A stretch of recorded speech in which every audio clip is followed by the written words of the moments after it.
Welcome in and happy Martin Luther King Day. Obviously, it is a day that we honor a great man who would have been 92 years old today. Wow, time truly does go by quickly. I always equate this with the Grizzlies today, too. I think about my friend Ron Tillery, who was one of the first people I know that helped to spread the message that the Grizzlies were going to always make MLK Day a very, very special day if the NBA would cooperate. They have of late. There is a home game today. It'll be against Phoenix. It'll be at 4 o'clock. Normally, the old days that I used to do it, and I may end up taking this day off from here on out, but I would always end up going down, watching the high school game, watching the best part of it all, was when they would have the symposium, and Pete and Elliot Perry did it one year, and then Pete's been doing it where he was the moderator. It was really fantastic stuff. You'd always learn something. These folks that are on it are just so amazing as human beings and the stuff that they've been through, and you would learn so much, and then you'd watch a game. And it was always a terrific thing, and we'll be able to watch a game. Of course, we'll have to watch it on TV, but we'll be able to watch a game. Pete did the Legacy Symposium. He pre-recorded it. Pete Pranica did. So, I hate to say it may be on right now. But, it's just not the same. But nothing is the same this year. This is a crazy day. Brett is off. Drew's filling in. Not only is it MLK Day, I just learned news. I think before this show is over, that U of M fans, after yesterday, looking for something really good to happen, it's going to happen. There's going to be an amazing story. We may actually be able to get audio of part of it too, Drew, and I'll talk to you about that later. We'll try to squeeze in at some point as this thing goes along. But there is a story from out of nowhere that no one knows about, but it's a big story in 24/7. And Brooks Hansen and Christian Fowler and that crew have really done a pretty good job of getting this thing nailed down, and when we can say something about it, we will, but there is a very good story that is coming. Today, something occurred that is unbelievable. Duke fell out of the poll today. So this is the first time that Duke, which is now, 5-3 in the year, 3-1 in the ACC, they are out of the AP poll for the first time since 2016. Okay? Following so far. So that means that not only is Duke out, but when you think of the three great names, you'd probably throw Indiana in from years ago, but they haven't been a big factor in a while. But the three that you probably think about the most with college basketball in this day and age, probably for the last 25 years, 30 years, would be Duke, North Carolina, and Kentucky. Right? True, the Blue Bloods. The Blue Bloods. None of those three now are in the poll.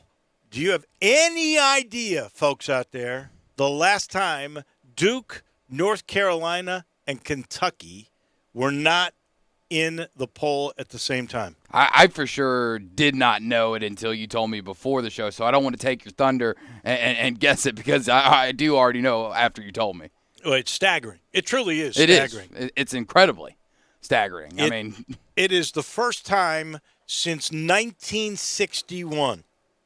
So we are basically talking 60 years since all three of those, the royalty of college basketball, were not in the poll at the same time. And that's just absolutely insane to me, just due to the fact of how great of programs Kentucky, Duke, and North Carolina have been, not only over my lifetime, over multiple lifetimes. I mean, to put that number in perspective, not only was I not alive, obviously only sitting here at 26, neither of my parents were alive at that point in 1961. My mother was born later that year in 61, but neither of my parents were even alive the last time this happened. Well, I wasn't double digits in age. I was alive, though, and I knew about college basketball. But, my goodness, that is incredible. The first time since 1961, when that came out today, it really kind of, blew my mind. And if that doesn't get you fired up on this day, when most people have off, Jeremy Pruitt got the X today. Which kind of foreshadowed for a couple weeks now. Well, we've been known about it. Right. Yeah. When they did not give the assistant coaches their extensions and when his retention bonus was held, you knew this day was coming. Now, the interesting aspect to this for me is they've done this investigation. After the investigation, they fired him. This wasn't resign. This was you're fired. Getting the X. Which tells me they got enough on him where the $12 million that he is still owed on this contract, he will not get it. No, he's not going to collect a penny of that money. And we knew that. I think most people knew or came to an understanding a few weeks ago that this was going to happen with especially when they brought in Kevin Steele, who was a big name for the Auburn job. And if it wasn't for kind of a split booster fan base, he probably would have gotten that job. And when they bring him in as the DC, you kind of saw the writing on the wall that, hey, this is a guy that they're probably going to bring in to be an interim head coach to keep the program going while they have the coaching search that everybody at UT is going to have a voice in, including their most famous alumni, Peyton Manning, is going to have an opinion and be involved in this search. So it wasn't shocking. The thing that shocked me a little bit, the one wow factor, was the retirement of Philip Fulmer. I didn't really see him going down in this fiery crash. I thought just the name that he has for what all he's done for that program over the last 30, 40 years, that he was going to be able to survive this. And apparently not. Apparently he's been pushed out the door as well. Even though he's retiring, it kind of feels it's a forced retirement. He is definitely retiring because he has to retire. Yeah. I'm sure this wasn't his personal choice. He will retain whatever aspects of retired faculty might get. If there are perks to that job, he will keep those perks. But he will be out.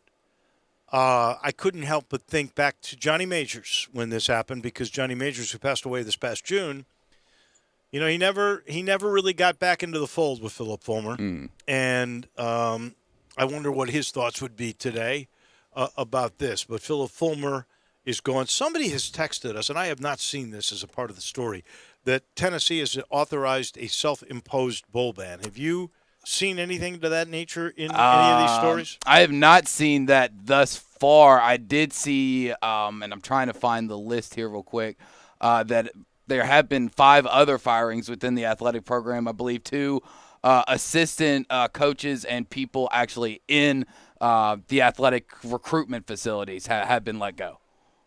But I have not seen a bowl ban just yet. No. But I'll be looking for it. We will keep our eye on that for sure. Now, this was a bad Sunday yesterday for the Tiger basketball team. This was a game that they literally gave away. And that's the best way I can put it. When you have 21 turnovers, and if you do the math on this, it's pretty interesting. The Tigers turned the ball over on 35% of their possessions. So in essence, one out of more three. Yeah. than 1 out of every 3 times they had the ball, they didn't even get a shot. They didn't get to take a shot because they handed the ball to the other team.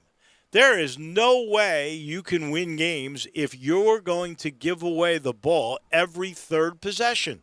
It's impossible. You can't do it, especially when you're going to shoot the percentages that you do from 3-point range and from the free throw line. Yeah, just yesterday, the entire game, going into the first half, saw some light there, saw the offense actually moving. I think I saw what you saw in the first game where I just didn't see. I saw the ball movement. I saw the movement around on the offensive side of the ball. But the shots just still aren't falling for the Tigers, and that's a frustrating part. Like, especially probably for Penny, is the fact that he's put in this new offense that seems to work in theory, with the ball movement and with getting it down low, and it's just not falling. And that's the most frustrating part on the offensive side of the ball. And then, of course, like you said, the turnovers, it'll kill you every time. You have north of 15, you're obviously probably going to lose the game. When you shoot 9 of 15 from the free throw range, and actually you did a little bit better down the stretch. It could have been worse, but you could have built big leads early on had you made some free throws. The Tigers were awful, 4 of 8 in the first half, and then you shoot 4 of 15 from 3-point range. That's 26%. That is not going to get it. And, it's sad when you out-rebound a team by 12. You keep them off the offensive glass. You make them shoot 16 threes. They don't normally like to take a lot of threes. They took 11 in the first half. They were kept out of the paint in the first half. The Tigers' defensive effort in the first half was really very good. You still held them to 44% for the game total. How do you lose this game? Very simply. You keep giving them the basketball. That's what you do. Points off turnovers, ridiculous. 24 points they gave them off of all those turnovers. And you limited yourself to scoring because you gave them the ball every 3 possessions. You took two shots, 1 per possession, then you go, you know what, I'm not even going to shoot this time. Here, have the ball. I mean, basically, that was a really frustrating part about watching the game. And, even when the Tigers did have the lead going into half and coming out of the second half, you never really felt confident about it. Yes, the movement was a little bit better, like I said, on the offensive side of the ball, but there's just something about this team where you have this feeling of, all right, it's gonna fall apart. They're going to go back to their old habits. They're going to go back to shooting too quickly in the shot clock. They're going to start turning the ball over, which they did, and it's gonna fall apart. And that's one of the craziest things to me, having watched Tiger basketball my entire life, is just there's no confidence there in the team from a fan base perspective. You just don't believe in these guys for whatever reason that they're going to be able to get the job done. And when you have a guy as highly recruited as Musa Cisse have 0 points in the game, and he still hasn't found a shot. Boogie Ellis, I think, yesterday, that was his 11th or 12th game with 2 or less points in his young Tiger career. It's just not gonna work, and it hasn't worked, and that's the frustrating part. I don't have the answers, and I wish I did, and I don't know if Penny has the answers, and I'm sure he wishes he had them. Musa Cisse, you said he didn't score any points. Musa Cisse played 9.5 minutes, right? Mm-hmm. Okay. He had 1 turnover. He did not. He had 2 rebounds, so he did something there in 9.5 minutes. He did pick up 3 fouls in that period of time. 3, which is why he only played 9.5 minutes. Yeah. He did not take a shot in those 9.5 minutes. You can't score if you don't take a shot. No, you can't. And frankly, I'm to the point now, at least for a while, where go get an offensive rebound, and that's when you shoot. But it's pretty hard to set him in there and get him the ball and have him make fundamental moves because, but the good news is they did find somebody who could take that spot and play. And that is Malcolm Dandridge, who I was starting to have grave doubts about. He had his first career double-double. Yeah, he was the bright side of the game. He was named to the American Athletic Conference honor roll, first time he's ever done that. But the problem's the turnovers. That is it in a nutshell. They play good, really good defense.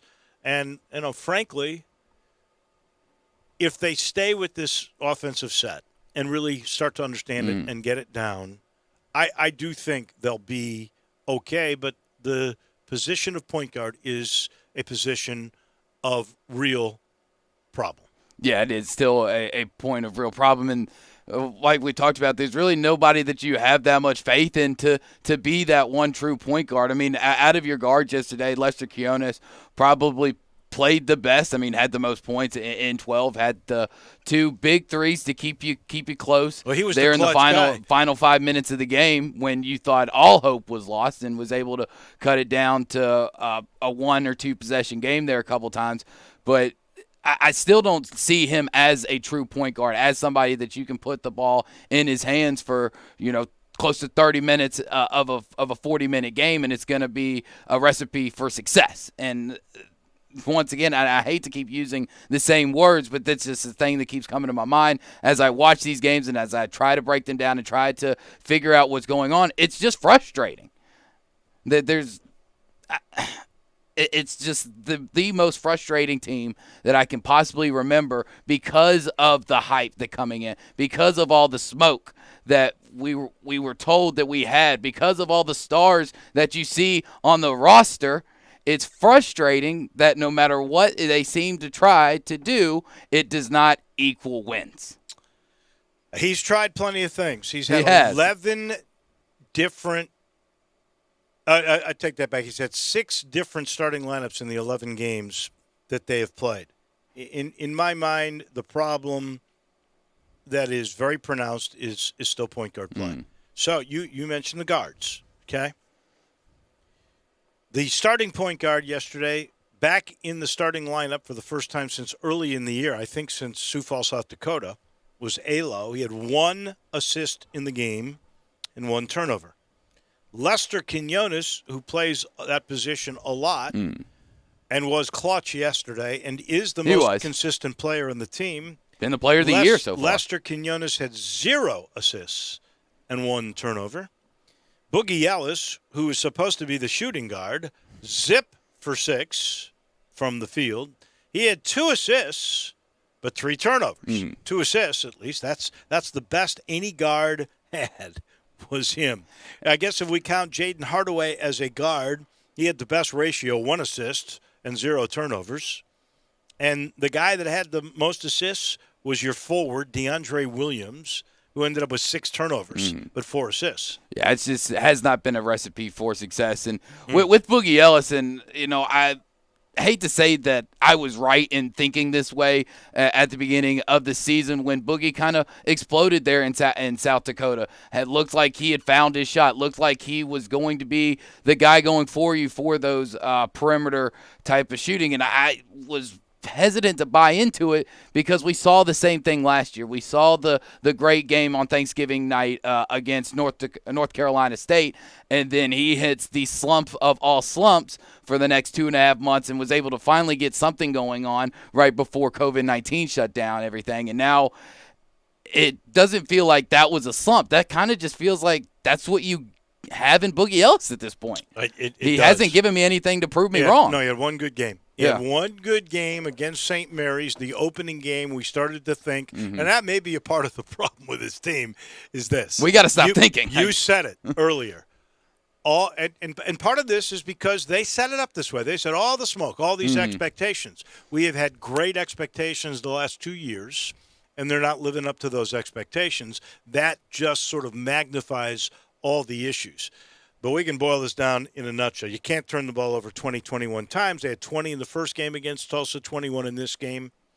Possessions matter. They do. And you just aren't getting point guard play. We got to talk a whole bunch of NFL, too. By the way, I'm really shocked, Drew. I walked in here. I was expecting a Tiger Tail can of beer. Tomorrow. I'm going but I think the Spirit Shop has it. Last time I was there, I'm going to go by the Spirit Shop tonight, and because I'm a fair person, not just one, I'm going to split the 6-pack with you. I'll give you 3 out of 6. No, I only got 1 coming. Okay, I only got 1 coming. All right, there will be 1 on that desk tomorrow at 3 o'clock. All right, very good, very good. Basketball is back. NBA playing all day today and all night tonight. And you know what that means. It's time for you to fire up the FanDuel Sportsbook app. From the opening tip to the final buzzer, there are so many ways to bet on FanDuel. Easy to register, easy to deposit, easy to find your bet. Easy to place your bet fast during a game if you see a trend developing that you really like. Every day, big odds boosts and specials and super big boosts each weekend around the biggest local and national matchups. If you sign up today, FanDuel will let you place your first bet risk-free. That's right. They'll give you up to $1,000 back if you don't win. And when you do win, FanDuel, they'll pay your winnings out as little as 24 hours. Just do me a favor. When you download the FanDuel Sportsbook app, sign up with promo code CASH so they know I sent you. That's FanDuel Sportsbook. Promo code CASH, must be 21 or older and present in Tennessee. Site credit is non-withdrawable and expires 14 days after receipt. Terms apply. See sportsbook.fanduel.com for details. For problem gambling support, call 1-800-889-9789.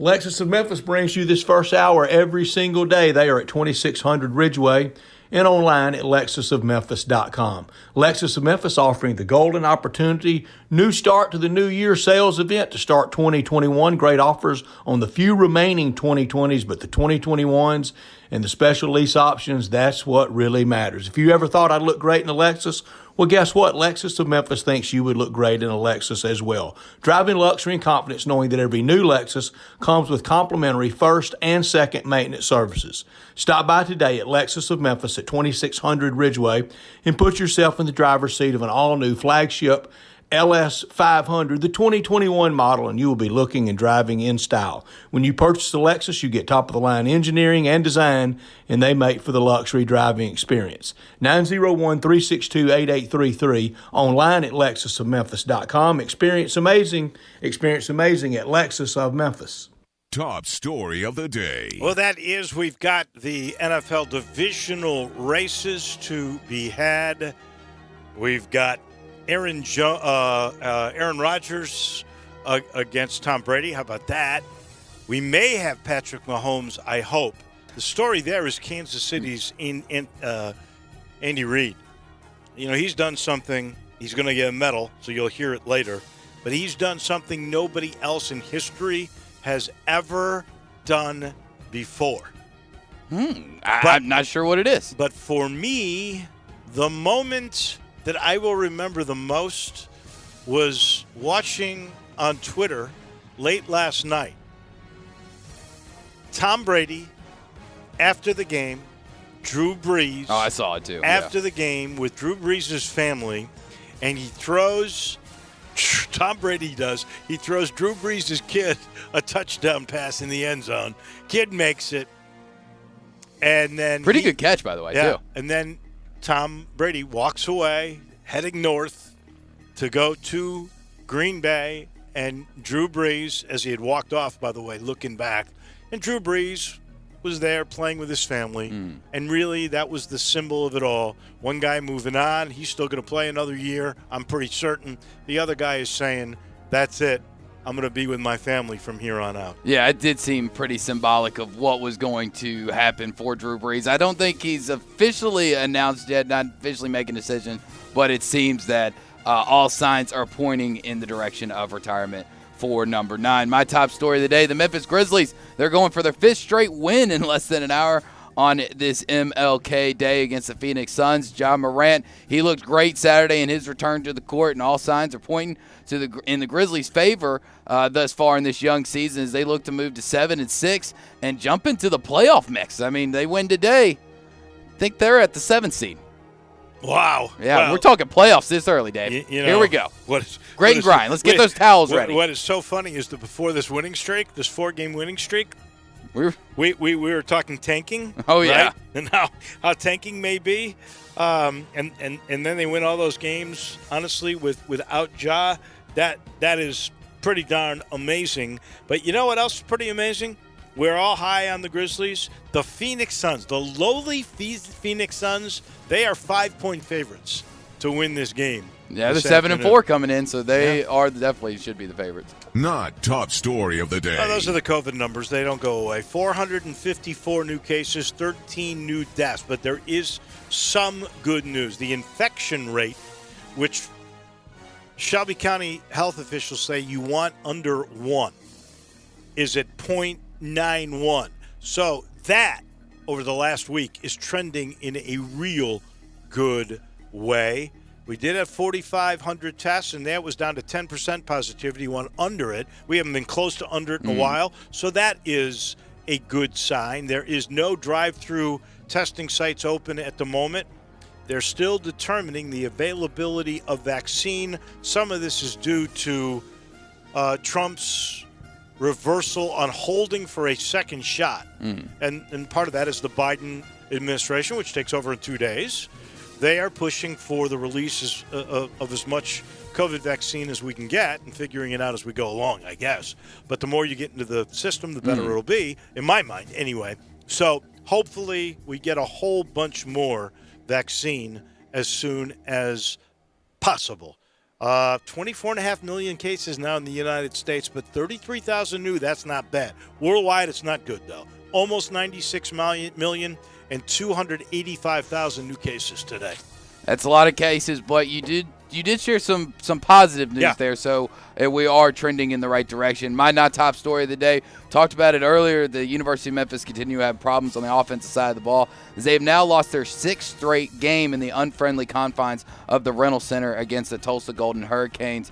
Tulsa is now the 12th team the Tigers, in their long historic history, have lost to on the road for a stretch of 6 or more games. The Tigers are also currently riding a 7-game road losing streak to Cincinnati going back to the 2013-14 season. The longest conference road losing streak in history for the Tigers was against those Bearcats with 9 straight from the 1986 season to 1993. And in case you're wondering, Murray State holds the record for most wins at home against the Tigers in a row. Really? With 15 from 1929 to 1954. Wow. Yes. Wow. I know this much. Memphis has never beaten Frank Haith inside the Reynolds Stadium. Never. Isn't that Reynolds Center? Isn't that amazing? It is. It really is, because, I mean, nothing against Frank Haith or Tulsa, but when you think of Tulsa, you kind of think of an easy W, because of that for a long time of history, it really was. You Tigers had won 10 in a row against that team. Now they've lost 6 in a row. And Haith has never lost at home to the Tigers. And in that stretch of time, that has not been an NCAA team. So the Tigers have not beaten this team the last 6 times they've played them, and they've not made the NCAA tournament. That is not a good sign. We got a busy show. We got medals coming your way in a minute. David Cobb will join us at 4 o'clock. Craig Way, the voice of the University of Texas on a lot of fronts. He did a game. He does the state championships on TV, and he did Seth Hennigan's championship game. He won the 5A state championship. The MVP. We'll get what he thinks of Seth Hennigan. We will have Blake Lovell at 5 o'clock, and then at 5:30 to talk more NFL, and he's written a new book that's out. We will talk with the one and only Joe Theismann. That is the lineup. We are officially underway. Catch all the NFL playoff action all the way through to the Super Bowl. Right here on Sports 56, 96.1, and 98.5. One thing I really admire about Central Barbecue is their commitment to quality. Then why do they let you do their commercials? I'm talking about their food. Everything is prepared with devotion to taking the time and effort to create perfect barbecue. Oh, I know. That's exactly why I was wondering why. They're not kidding with that slow-smoked Memphis-style slogan. They smoke their pork for 14 hours. Do they have to? They do if they want to be the best barbecue in Memphis, and they are. And yet they let you just throw together. There's nothing better than Central Barbecue because they care. Except apparently about their radio ads. Do you want a greener, more weed-free lawn? If you're like me, you can't stand the sight of dandelions, clover, or especially crabgrass. Hi, I'm Brandon Hawley, president of Lawn Solutions. We are your locally owned and operated weed control and fertilization company. We are also experts in disease and insect control on your lawn and landscape. Our uniformed technicians are full-time, year-round licensed and certified by the state of Tennessee. Lawn Solutions' personalized service is far more superior to that of national companies that promise but simply cannot deliver. We return phone calls, we keep appointments, and we want your business. What we will not do is bother you with endless phone calls or junk mail. Lawn Solutions will not sell you something your lawn doesn't need. If you're looking for a local lawn care company to kill your weeds and feed your grass, then Lawn Solutions is the finest. Call us at 867-5626. That's 867-5626. Or go online at lawnsolutionsinc.net. From our family to yours, we want to thank you for your business. Basketball is back, and you know what that means. It's time for you to fire up the FanDuel Sportsbook app. From the opening tip to the final buzzer, there are so many ways to bet on FanDuel. If you sign up today, FanDuel will let you place your first bet risk-free. That's right. They'll give you up to $1,000 back if you don't win. And when you do win, FanDuel will pay you your winnings in as little as 24 hours. You don't have to track down some shady bookie for your cash. Just do me a favor. When you download the FanDuel Sportsbook app, sign up with promo code CASH so they know I sent you. That's FanDuel Sportsbook, promo code CASH. From the opening tip to the final buzzer, there are so many ways to bet on FanDuel. If you sign up today, FanDuel will let you place your first bet risk-free. Must be 21 or older and present in Tennessee. Site credit is non-withdrawable and expires 14 days after receipt. Terms apply. See sportsbook.fanduel.com for details. For problem gambling support, call 1-800-889-9789. Do you know one of the best things you can do for your employees or family's health? Provide Arctic Clear bottled water. Arctic Clear bottled water is your locally owned and operated bottled water provider. Arctic Clear is 100% natural spring water with free delivery and setup, dependable service, and no long-term contracts. What an easy choice. Call Jeff Manus today, 901-382-2363, or visit arctic-clear.com. Arctic Clear bottled water. Call now, 382-2363. That's 382-2363. Now, back to Sports Time on Sports 56 with Wolo and Stacks. This hour of Sports Time is brought to you by Lexus of Memphis. Here once again are Dave Woloshin and Brett Norsworthy.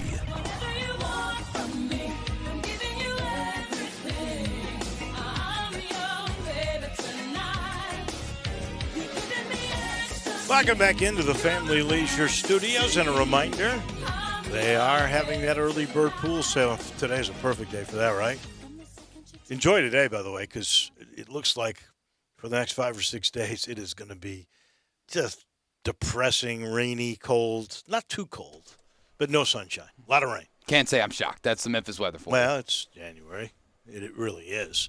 But you can get in on that early bird pool sale and start dreaming about the spring and summer. Get it now. Reserve your installation spot. Beat the summer price increases. Cash in on the spa sale, too. You know, they've got hundreds of spas on order. So the key is, they got to have space for other stuff in the store. You go in there, you reserve yours now. It'll be here by the time they want to put it in the spring. But they do have in stock, and a lot of them, play gyms. So those are ready for installation. What a nice day it would be to have the kids out in the yard right now. Not able to go too many places without a mask, but they can go in the yard and play in the gym. That is for sure. And they got plenty of those, as we say, ready to install. All you got to do is get there. That's I-40 and Whidden Road, just north of it. Go in there, tell Billy or tell them all we sent you. You'll love the place. Family Leisure, where family and fun all come together. I got a bunch of medals. Drew, have you? I'm fully loaded. Let's go do it. Let's start. I'm going to give a bronze to the class of 2018, the quarterback class anyway. Coming into the weekend, they matched the class of 2004, getting to the divisional round of the playoffs, where Baker Mayfield, Josh Allen, and Lamar Jackson, all in the class of 18. That matches the class of 2004. Now, do you know who was in the class of quarterback class of 2004 that all took their teams to the divisional playoff round? Is that Rodgers' year? In 04? Nope. No? I'll tell you. Yeah, I'm blanking here. I should know that. Eli Manning. Eli, okay, yeah. Ben Roethlisberger, Phillip Rivers. If these guys turn Pretty out, good company. And maybe they will. If they turn out to be that way, they'll get better than a bronze. I'm going to give the Buffalo Bills. Please don't listen to this. I don't want to really get you too depressed. It's okay. I've drank it away by now. Buffalo Bill defensive back Darren Johnson, that 101-yard pick return for touchdown really set up Buffalo's win. We can talk all we want to about Josh Allen, and I love that kid, and I do think the win was ferocious and had a major impact. I mean, the uprights were swaying. Well, not just that. It affected the kickers. Joe Theismann's going to talk a little bit later about this, too, about how it's actually easier to throw the ball into the wind than it is with the wind behind you because it'll take it and float it. And that's what was happening with those kicks, and that's what was happening with the long passes. You couldn't complete them because the wind just took the ball away. And, that I'm not sure the Bills win that game if they don't get that pick return for touchdown. I mean, honestly, you don't really think so because, I mean, it's 10-3 at that point. Baltimore is driving. Lamar is putting together a good series. First and goal. I think it was first and goal at that point, and Lamar never saw him. I mean, he was staring down Mark Andrews the whole time and never saw him from the other side. Wait a second. How do you not see him? I don't know. The guy was right in front of you. Really? Apparently he didn't, though. He moved over. I don't know what he saw because actually the intended target was recovered to Lamar Jackson's right. The guy is covered by a linebacker. And then I think it's the safety who ends up making the pick. It's not the corner, Johnson. I believe he's the safety, right? Anyway, he reads the play, but he's near the guy. He's just to the left of him. So it's actually double coverage. Yeah. What's he looking at? I mean, we see that on the film, but, I mean, in the time, I mean, you can watch Lamar Jackson's eyes. He's watching Mark Andrews that entire time as he's coming off of the right side and straight up the front. And when you're locked into a guy like that, and we saw it happen with Drew Brees yesterday, oh, yeah. I think, with that one of the interceptions over the middle too. Yeah. When you get locked in like that and you almost get tunnel vision and you're only watching the one guy there and you're not really aware of everything else that's going on. And I think that's what happened there for Lamar. And that's one thing that really sealed it. And when Justin Tucker, the most automatic kicker of all time, which thanks a lot, Al Michaels, for jinxing him for one of those two. I really appreciate the broadcast. Yes, there is. There's a broadcaster's curse, David. What is this, a Dr. Pepper commercial or something? It is. Al Michaels needs to go the next 6 weekends without Dr. Pepper for that jinx. But when Justin Tucker misses 2 field goals, which he's never done, not just in the playoffs, in any single game he's ever played in the NFL, you knew it wasn't going for you that day. That was the win. The difference in the game, I think, is that pick. I really do. I got to give a silver medal to Chad Henne. How about him off the bench making big plays in Mahomes' absence? And did you see what he tweeted out after the game? I saw what Mahomes tweeted out? No. Oh, I didn't see what I thought it was Henne that did it, but maybe it was Mahomes. The tweet was, anything can happen. Yeah, that was Patrick Mahomes. Oh, Mahomes did that? He tweeted that out, which I thought was great. I love that. I got to give the silver medal to a guy you already mentioned, John Morant. Out only 18 days when they said it could be 5 weeks. 18 days.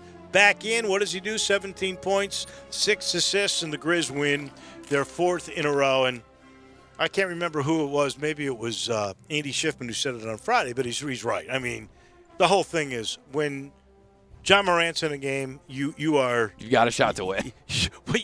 You're locked in. You want to see the game. You know something great can happen. I got to give a final silver medal to Aaron Rodgers, who gets his first home conference championship game. He does it at the age of 37, and he clearly has locked up his MVP for this year. I don't think there's any doubt about that. I got 2 golds to give. I mentioned Andy Reid.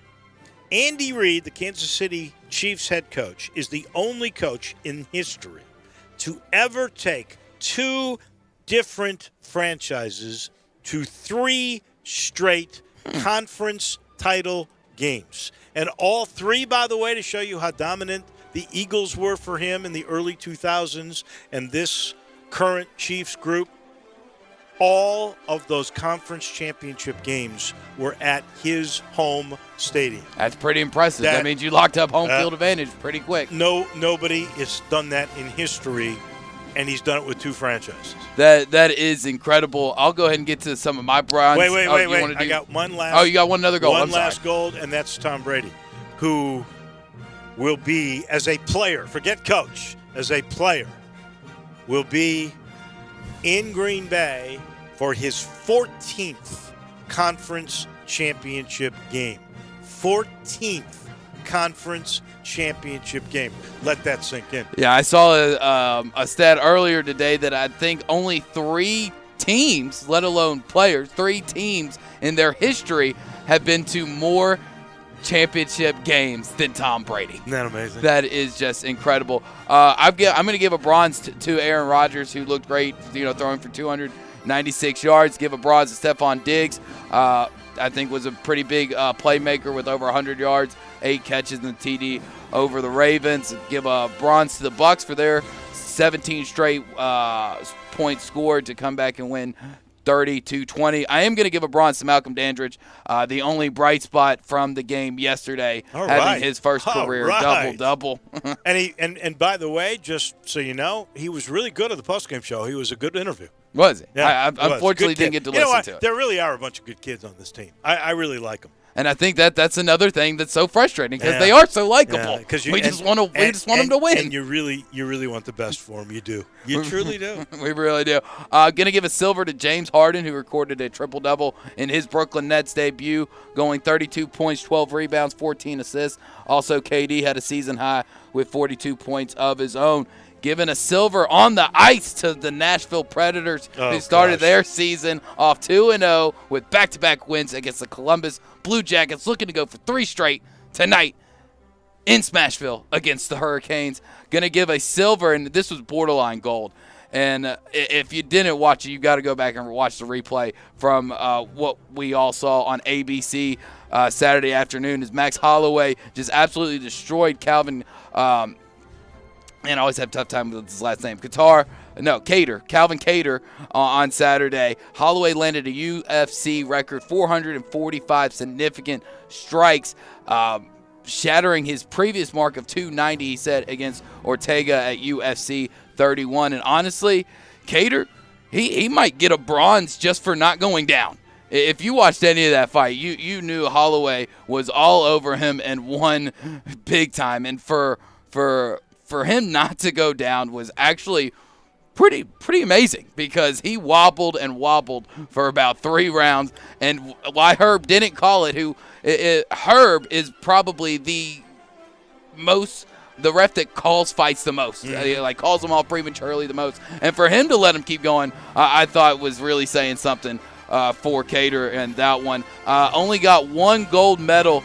And I'm going to give it to the Bills Mafia. The Bills Mafia for continuing doing incredible things away from football. After the Bills beat my Ravens on Saturday, Bills Mafia donated $240,000 to the Lamar Jackson-backed charity Blessings in a Backpack that works to provide food on the weekends for elementary school children across America who might otherwise go hungry. Bills Mafia. They destroy the most tables, but they're also the most generous fan base in all of sports. That is really something and very magnanimous of you. I give them my gold, yes. The fans of the team that beat your team, you have given them a gold. You can't hate people that donate $240,000. That is big-time stuff. I only got 1 rust for the week, and that's the Tigers' offense. The Memphis basketball offense turned the ball over 21 times. They literally gave the game to Tulsa. That is 1 in every 3 possessions. You don't even get a shot because you give the ball to the team. Whew, that is tough. Your rust? I've got 2 rusts. This first rust is not really a real rust, but it's just kind of the weirdness of the weekend. I'm going to give a rust to concussion protocol for knocking Lamar Jackson and Patrick Mahomes out of the game, taking away 2 of the brightest stars in the game. Just kind of weird that it came into factor in back-to-back days, right? That's kind of weird. But wait. It's not a real rust. I know they did the right things. Mahomes couldn't stand up. No, he couldn't. It was the right thing to do. It was just kind of weird. It was very strange that it played a factor in back-to-back playoff days. So when you watch the hit, because his head never actually hits anything. well, his head hits the ground. It does hit the ground. That's where it comes from. It's not from getting hit by the guy, but he does strike the ground in the back of his head. That's what makes him loopy. And, you know, the shot of him trying to gain his senses, looking up at the sky, them having to help him up, him running like sideways. Oh, no, you could tell that there was definitely something wrong there. I just hope he can play Sunday against Buffalo. I think in the latest report that he will be eligible to play this coming weekend. And unfortunately, and I hate to do this, but I got to give a rest to Drew Brees. He's been a great quarterback in the NFL, will be a no-doubt Hall of Famer. But his poor performance yesterday really just – it was really sad. I mean, three INTs, that's not the way you want to go out. No, it's not. And so that would be more sad, more tear. It was sad. More tear than rust. But you know who? If you're going to do that, give the rust to Sean Payton. Drew Brees, his job is to go out and try, even if he's not what he was. The coach is the one that's got to go, that's true. You know what? You don't have it anymore. We got to win this game. This is a playoff game. I mean, I honestly, especially after the trick play that they've pulled with Jameis Winston in the first half, I was kind of thinking that they might go to him in there in the fourth quarter, especially after that third INT, just saying might as well, right? Might as well try something. I think when they decided that Jameis Winston couldn't beat out Hill, who's a tight end, for goodness sake, that they don't have faith in Jameis Winston. They have faith to do a gadget play or two, maybe to run a wildcat, but they don't have the faith in him to be their quarterback. We have got to take a break. A little late for that. Back in just a minute with a wrap on our number one on this Monday on Sports 56. Broadcasting from the Family Leisure Studio. We are Sports 56, 98.5 and 96.1. Hi, this is Troy Fiveash, owner of Fiveash Roof Services. You've heard me talk about how we offer the best products, the best warranties, and the best services for years. Now let's talk about pricing. Pricing should never be the only reason you hire a contractor, but in today's world, pricing is always a consideration. So we suggest you get 2 or 3 estimates for your roof replacement from a reputable, licensed, and insured company, and then give us a call. If we can't beat your best price for a comparable roof system by more than $100, we'll give you $100. It's that simple. We are so sure we can offer you the best price, beating all other qualified companies, we will hand you $100 if we can't, and thank you for the opportunity. So give us a call. What's the worst thing that's going to happen? Make $100? Fiveash Roof Services, a proud supporter of Tiger Athletics and the official roofer of the Tigers home team. Fiveash Roof Services, fair, honest, and ethical. 367-0050 or memphisroofer.com. Fiveash Roofing is what we do. We're here for you. Do not wait for summer. Get your pool now during the early bird pool sale at Family Leisure through February the 7th. You can reserve your installation spot on your new pool purchase from Family Leisure. You know the prices like the temperature. They'll go up when it gets warmer, so you must reserve yours now. Family Leisure has hundreds of spas on order, so reserve yours now. The early bird pool sales happening now at Family Leisure, Whitten Road at I-40, where family and fun come together. Fox Tonight. 911, what's your emergency? It's Mondays to the rescue with 911. The dam, it's coming down. Holy mother of God. And 911 Lone Star. The swimming pool's on fire. Lava? 2 epic hours that can only be described as apocalyptic. It's the season premieres. We have one last shot to turn the tide. Of 911 and 911 Lone Star. How you feel? Like I need a lot of Jesus and a little bit of Jack. Fox Tonight. I want to do some bragging rights. Hey, I was just the other day overhearing a conversation with Big Mike, the manager of DeSoto Auto Sales. They've got people buying cars all over the country. North Carolina, South Carolina, Georgia, Alabama, Arkansas, Texas. People from all over the country buy cars at DeSoto Auto Sales in Olive Branch, Mississippi. Why? DeSoto Auto Sales has the most stringent car inspection in America. They get it right the first time. Quality and low mileage, factory warranty on most vehicles. My favorite part is the people who work there. Big Mike, all the employees are professional, friendly, and go that extra mile. Expect as you walk in the door, you're treated like family. DeSoto Auto Sales understands your time matters. We can help you find your dream car and get all the paperwork finished in less than an hour. Come see us at DeSoto Auto Sales and be part of our family. Have a great buying experience every time. 662-890-7184. Now, back to Sports Time on Sports 56 with Wolo and Stats. This hour of Sports Time is brought to you by Lexus of Memphis. Here once again are Dave Woloshin and Brett Norsworthy.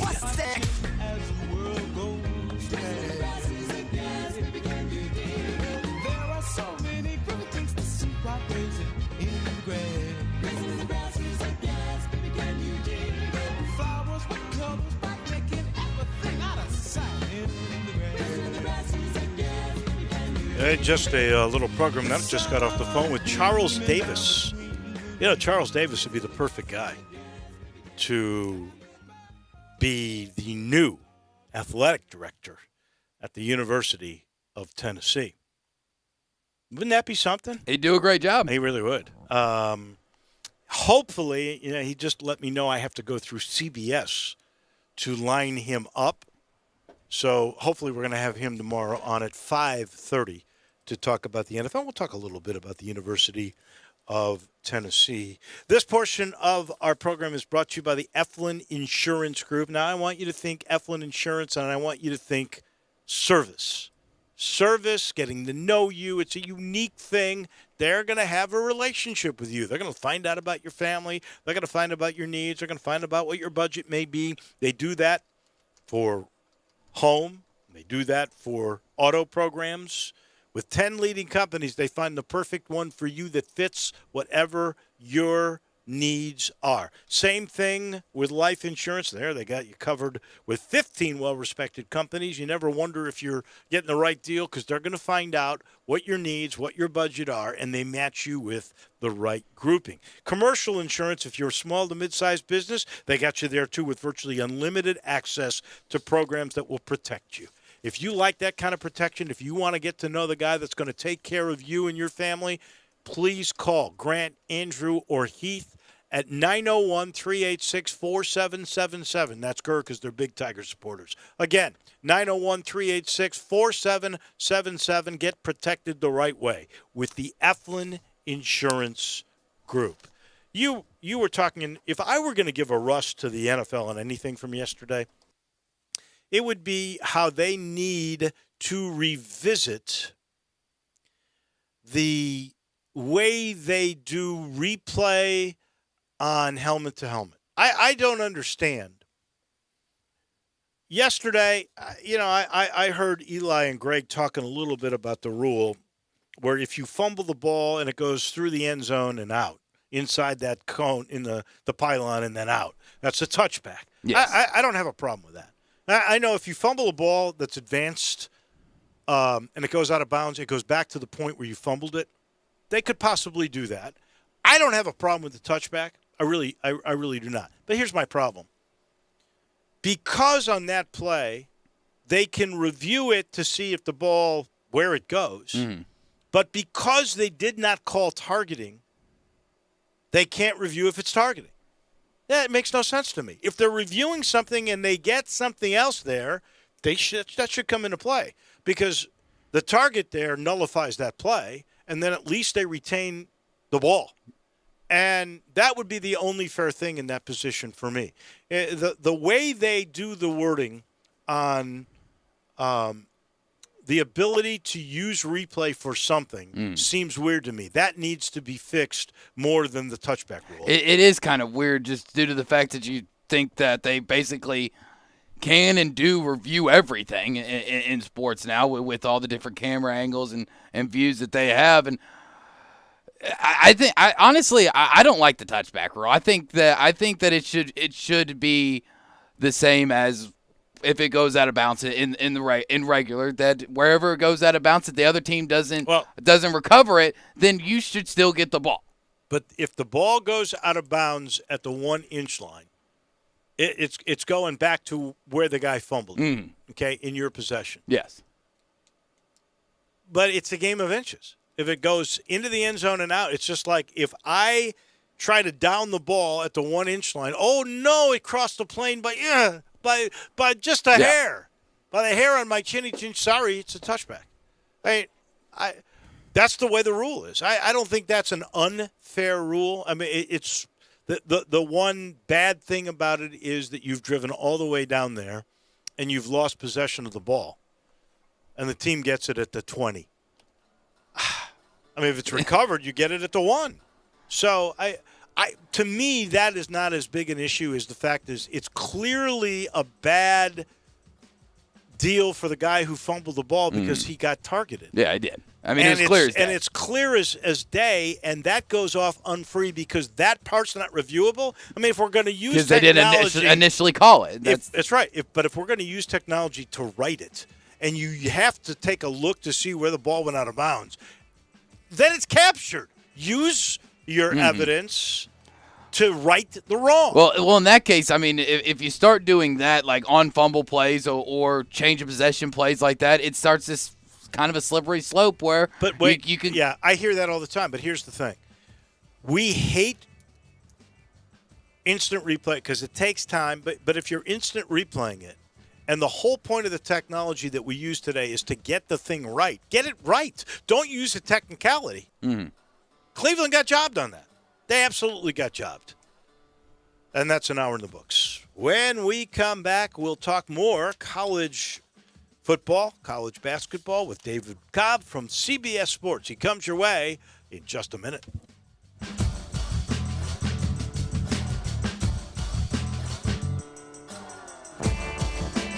A good friend of mine often says that golfers are the best athletes. This is Sheldon Rosengarten with Marks Bensdorf Realtors. Now, I don't want to embarrass Ed by mentioning his name, but if you stop and think about it, he may be right. Just like the best real estate agent may not be who you think. Like a left tackle in football, a golfer hits it hard off the tee. Like a sprinter, the golfer walks down the fairway to reach his ball. Then like a quarterback who wants to connect with a distant target, the golfer hits the ball again, and in my case, again and again and again. So if you or someone you know is thinking of selling a home, draft your team by interviewing the players. Find out who will block that offensive lineman from knocking your deal down, and find out about the Shell Bucks option play. When interviewing, call or email me to find out why people often say, when you want the job done, call Shell Done. You can reach me at 483-0546 or memphisrelocate.com. That's 483-0546 or memphisrelocate.com. Do it now and don't fumble that ball. Brian Elder's Roofing Solutions. 2021 is finally here. Might I suggest we start the wonderful new year with a makeover for your beautiful house. I'm Brian Elder. I'm a roofer. I fix roofs. Don't let them tell you that it has to be replaced when all it may need is some love. 867-0303. Let me love on your roof. I've made quite the reputation over the last decade as the guy to call after the insurance company denies the claim. Overturning a claim that has gone bad is an art form where you argue county code, manufacturer specs, and details of your policy that they have to abide by. So let me see it first. If I say it's a claim, it's a claim. 867-0303. Money is free at Brian Elder Roofing with 0% financing for half a decade. I'll measure your roof from outer space and get you a quote right over the phone. 867-0303 or BrianElderRoofing.com. Call 867-0303. Brian Elder's Roofing Solutions. Without more licensed workers, Gary's roofing business might hit its ceiling. Hey, that new contract just got pushed up. We are going to need all hands on deck to make this happen. Hey, Gary, you booked me on that other job next week. It's time to hire. I need Indeed. Indeed you do. The moment you sponsor a job on Indeed, you get a short list of quality candidates from our resume database. Indeed delivers 2.5 times more hires than the other branded job sites combined, according to Breezy HR 2019. Visit Indeed.com/credit and get a $75 credit for your first job post. Terms and conditions apply. You hear the phrase all day, every day. In these uncertain times this, in these uncertain times that. Well, in these uncertain times, one thing I know for certain, you want you some Central Barbecue. Central Barbecue is open for you to dine in or carry out, online orders and curbside pickup. And another thing you could be certain about is this. We are doing everything in our power to keep you and our staff safe. You can be sure that everyone working at any Central Barbecue is following every safety protocol there is, and they'll encourage you to do the same. Come on in and get some Central Barbecue. And yes, your face covering is probably going to end up with some sauce on it. A small price to pay for safety. We are Sports 56 WHBQ Memphis, W253DF Memphis, and WIVG Tunica Memphis. Flynn Broadcasting Stations. Now, more of Sports Time on Sports 56 with Wolo and Stats. This hour of Sports Time is brought to you by Homer Skelton Hyundai. Here once again are Dave Woloshin and Brad Norsworthy.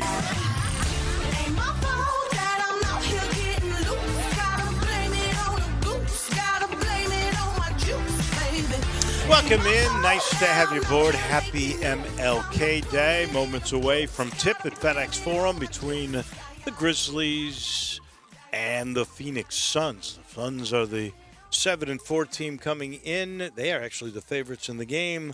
The Grizzlies now 500, looking for their fifth in a row. And I don't know if home court really means anything in this day and age with nobody there, but we shall see. Should be a fun game. It hasn't so far for the Grizzlies. I think they're like 2-5 at FedEx Forum in the Grindhouse. Oh, you're right. They have not been good at all at home, but they've been okay on the road. Obviously, it's 6-6. So Ja and Booker going at it head-to-head here in just a couple of minutes. It was a disappointing day for the Tigers yesterday in Tulsa as they lose again. That's 6 in a row. They have lost to Frank Haith in the Reynolds Center, so they've had a hard time there, and those are not against incredibly good Tulsa teams. But before this show is off the air, there could be some news that is breaking on the University of Memphis front that will be rather interesting and spirit-raising. Good, because we need it. For sure. In the meantime, the biggest story around college sports today, the firing of Jeremy Pruitt. I think 8 other coaches, 9 people on the staff gone, and the forced retirement of Philip Fulmer. We've been talking about this with our friend from CBSSports.com, David Cobb, for a couple of weeks now. David Cobb, they finally pulled the trigger, and you can say goodbye to Philip Fulmer and to Jeremy Pruitt. Yeah, it's surreal, isn't it? I mean, you know, anyone could see this coming. We've talked about it, like you mentioned, for the last couple of weeks now. But still, I mean, it was just almost hard to fathom that this was actually reality, just because of all the dysfunction that has preceded this moment in Tennessee athletics. And so, you know, it almost felt like there's no way something like this can happen again. And I know this is a unique circumstance and a unique situation with the, you know, apparent multiple level 1 violations. But still, just with everything this athletic department has gone through over the last, it's not just a decade anymore. It's nearing a decade and a half of just one blow after the other. You know, and so it almost just, it makes it hard to believe, but I guess in some ways it's just par for the course with what Tennessee is now. Well, it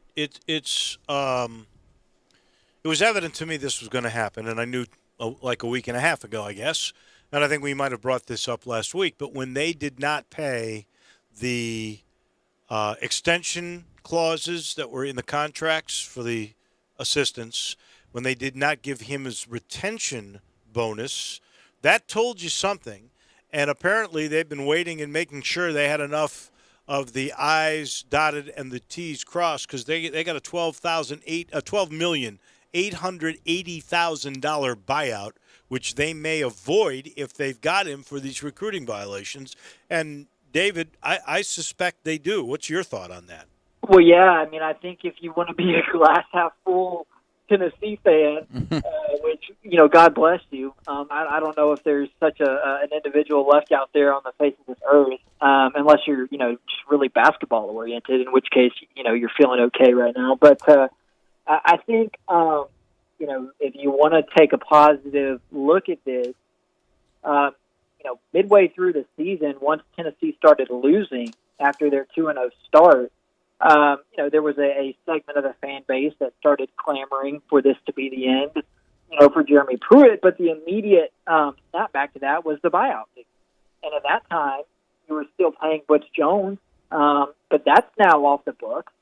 The buyout column, at least in terms of football, is empty now for the first time in a long time. And you know, that was the biggest rationale for not firing Pruitt in some ways, was to avoid another buyout. Well, I mean, it looks like they're going to avoid the buyout, because if the allegations rise anywhere near the level of what's been suggested by the law firm that's been brought in to investigate. If they're anywhere near that level, they're not going to have to pay his buyout. And so, I think that sort of frees them up, at least to a certain extent, to maybe spend a little bit more on the next coach. I mean, it's just a question of what sort of coach is interested in Tennessee right now, because it's kind of going to be their Matt Luke moment, so to speak, with what happened at Ole Miss in the wake of Hugh Freeze's downfall, where they sort of had to turn inward, and they weren't really on solid footing, and so they turned to Matt Luke, and I wouldn't be at all surprised if Kevin Steele, who's been promoted to interim head coach after like 4 days on the job now, I wouldn't be at all surprised if he ends up being the coach on the sidelines for Tennessee in the 2021 season. Yeah, that very well could be the case. And unfortunately for Tennessee, when you make that comparison to Ole Miss, the lane train is not going to be pulling into the station anytime soon up there in Knoxville, or a guy I think that is the equivalent of a guy like Lane Kiffin. So the long road ahead, it really doesn't seem to be a lot of light. But, David, one of the main things that kind of eye-opening for me today, because we all knew about the Jeremy Pruitt stuff. We all knew that it was going to happen. But Philip Fulmer basically having a forced retirement, did that shock you at all? And what do you think his role with the program is going to be going forward? Well, I think, no, it didn't shock me, because when he took the job, or however you want to say it, when he orchestrated a coup, or when he was just happened to be sitting there at the when John Curry, went to go hire Mike Leach in 2017. However he came to power in your mind, I guess it doesn't really matter. But when that happened, he was pretty clear about the fact that it was going to be a sort of temporary type of deal for him. So I was almost surprised today when I realized, man, it's been 3 years, that he's been on the job, and he was not young when he took it, and he's 70 now, and so I'm not shocked by it, but I think for his sake, it's kind of a sad ending, I think, because in that moment when he took over that coaching search 3 years ago, he made it quite clear that his goal and his mission was to get the Tennessee football program right again. And, I think he wanted that to be, the second part of his legacy at Tennessee, beyond the national championship winning coach who eventually was pushed out. He was coming back for this second act to be the guy as athletic director who returned that program to prominence, the prominence it had known when he was a player, when he was an assistant under Johnny Majors, and then when he was a coach with players like Peyton Manning and T. Martin and Casey Clausen. And that was what he was going to do. And I think most Tennessee fans put their faith in him, regardless of what they had thought about him as a coach. They put their faith in him, as an athletic director to do that. And today, despite what the chancellor and the university president said in that press conference, and how they went above and beyond to try to praise him, despite of that, I think Philip Fulmer failed in his mission to get Tennessee football back. And the fact that they had to fire Jeremy Pruitt after these allegations is, the proof of that. Well, there's no doubt. He got forced out. There's no questioning that. Now, when you win a national title and you come back to rescue Mama, because they wanted him to a certain extent, you get all the trappings of retirement, even if you did fail. But he did. He came back to try to get football back. He as an offshoot, though, got to give him credit for this. He did get the basketball program right. He made a very good hire in Rick Barnes when a lot of people thought Rick Barnes was just going to take a paycheck and finish out his career. He came in and he's righted that ship, and that is a very good program at this moment. What are they today? Well, okay. It is a good program, and he deserves credit for keeping Rick from going to UCLA. But I think it's important to note that Rick Barnes was actually hired by Dave Hart. And that was kind of the act that saved Dave Hart's legacy in my mind as Tennessee's athletic director. Was the fact that you're right. I forgot that. Yeah. But he did keep him when he was going to go. But you're right. I forgot that it was Hart that made that hire. But I guess back to my original premise here is when you've won a national title, And let's face it, there's always been grumblings about what Philip Fulmer did to Johnny Majors, and then the same thing to get this gig. So you're going to get some who love Fulmer, and there are others that see him for as a backdoor dealer. Exactly.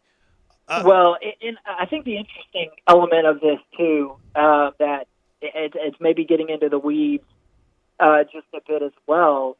But okay, so the whistleblower complaint that has led to this investigation came into the Tennessee Chancellor's office on November the 13th. At that point, Tennessee was on a 4-game losing streak. And so, while there was a lot of talk today at that press conference about the integrity and winning with integrity, and despite, these rogue actors committing these violations, Tennessee being an athletic department of integrity, and I think to a certain extent, the whistleblower has been held up as an example of that. But I wonder if the whistleblower's moral compass would have been, firing on all cylinders like it apparently was, if Tennessee had been 5-1 or 6-0 or even 4-2 for that matter. When these allegations were brought to the Chancellor's office, and and the decision, whoever did that decision, made that decision to take these issues to the Chancellor's office. I think they did so carefully calculated, knowing that it would probably lead Jeremy Pruitt the end of his tenure, and had to have known that it would put Philip Fulmer in jeopardy as athletic director as well. And so at the end of the day, in my opinion, it comes down to wins and losses, because if Tennessee's 5-1 or 6-0 or even 4-2, I don't think that whoever raises those issues and is the whistleblower ultimately makes that decision. And I think Philip Fulmer's looking at a couple more years of doing this job. And so, even though it's about morals and ethics and NCAA violations and all that, the stuff that was said today, I also think at the end of the day, it's about wins and losses, because if they're winning games, I don't think that it gets here this quickly. Maybe the NCAA comes around eventually, but the NCAA wasn't here. This was brought to Tennessee, by a whistleblower at a time when they had just lost 4 straight games. And, so at the end of the day, it comes back to wins and losses. Yeah, you're exactly right, David. I think that the whistleblower was ready to see Jeremy Pruitt and this program burn down and get ready to start building it back up sooner rather than later, and wasn't going to wait around for somebody else to do it. So he or she decided to go ahead and pull the trigger on Jeremy Pruitt's time at UT. So Kevin Steele right now is the interim head coach for the Volunteers. Who's going to fill that job going forward? Who's going to be the permanent guy? You talked about kind of like a Matt Luke type of hire. And if that is the case, who's that guy, and how would that be disappointing to the fan base, or do you think they understand what they're going through? Well, at this point, I would like to think that Tennessee fans have been humbled to a certain degree. I kind of doubt that they have. But one thing that's for sure, I think that the way that the university leaders spoke today, the chancellor and the president, I think it makes pretty clear that Hugh Freeze can't be considered a realistic candidate for the job. I just don't think they can do that because of everything that happened with him at Ole Miss. And if things are as serious at Tennessee as was suggested today, then they're in as much trouble, or maybe even more, than Ole Miss found itself in under Hugh Freeze. So, I think, like I said, I think there's a very real possibility that Kevin Steele ends up being the coach on the sideline in 2021, because they've got to go through an athletic director search first, and it could be a short one. I mean, I know there's some good candidates out there who have ties to Tennessee who would. I think the athletic director search will be the relatively easy part, of what they've got to accomplish. But they've got to get that done. And, if you flash back to when they hired John Curry as athletic director to replace Dave Hart, it took months to get that search done. And so if you're talking about, let's say they expedite it. Let's say they get everything done and all the bureaucratic processes in place, and, everything's all knocked out on that athletic director search at a warp speed, and it's done in 3 weeks. Well, you're up against signing day already at that point. I don't know that you can hire a coach right then. I don't know if that athletic director is going to be comfortable with the talent pool that's available to him in that moment, because it's such a strange time to be hiring a Power 5 head football coach. So I think you go with the interim route in all likelihood, and it's probably a guy like Steele. I think you're right. I think it will be Steele, and I think, don't you, when they hired Kevin Steele, they said this is going to be the deal? Well, there was sort of a back channel, a public relations campaign to, say that it was all Jeremy Pruitt's doing and his hire and whatever. I don't know that I believe that. I think I think Phil Fulmer had a lot to do with it, because when Fulmer hired Pruitt, Steele was one of the three finalists. It was Pruitt, Steele, and Mel Tucker, who was the defensive coordinator at Georgia at the time, who's now the head coach of Michigan State. So I think the relationship with Fulmer and Steele helped Steele get the job, and you can politic and spin it whatever way you want and say that it was Jeremy Pruitt's hire. I mean, yeah, he was still technically the head coach at the time. So officially, I guess, that's what their story, and they're sticking to it. But yeah, I absolutely think that Phil Fulmer saw the writing on the wall here and green-lighted that hire.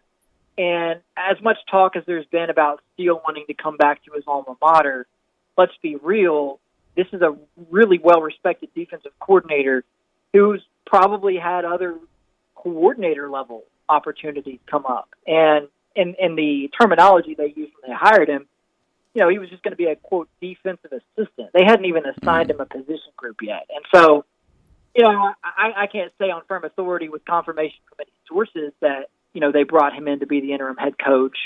But it seems pretty clear to me that both Steele and Fulmer knew there was a distinct possibility that would end up being the case. On those lines here, this all stems from Eric Gray and one other player. We bring up Gray because he's a kid from Memphis and Lausanne High School. What ends up happening with him at that school? Do you think he stays? Well, it'll be interesting because, depending on who you ask, had that game been played the following day or, that night even, some people say that Gray was cleared by then and that he was only sort of momentarily caught in the crosshairs of that investigation. So it's uncertain, I would say. Now, I'll say this, that the backfield is his because Ty Chandler has transferred out and is at North Carolina now. And, Chandler was the guy who was getting, sometimes 15 or more touches a game with Gray in the backfield.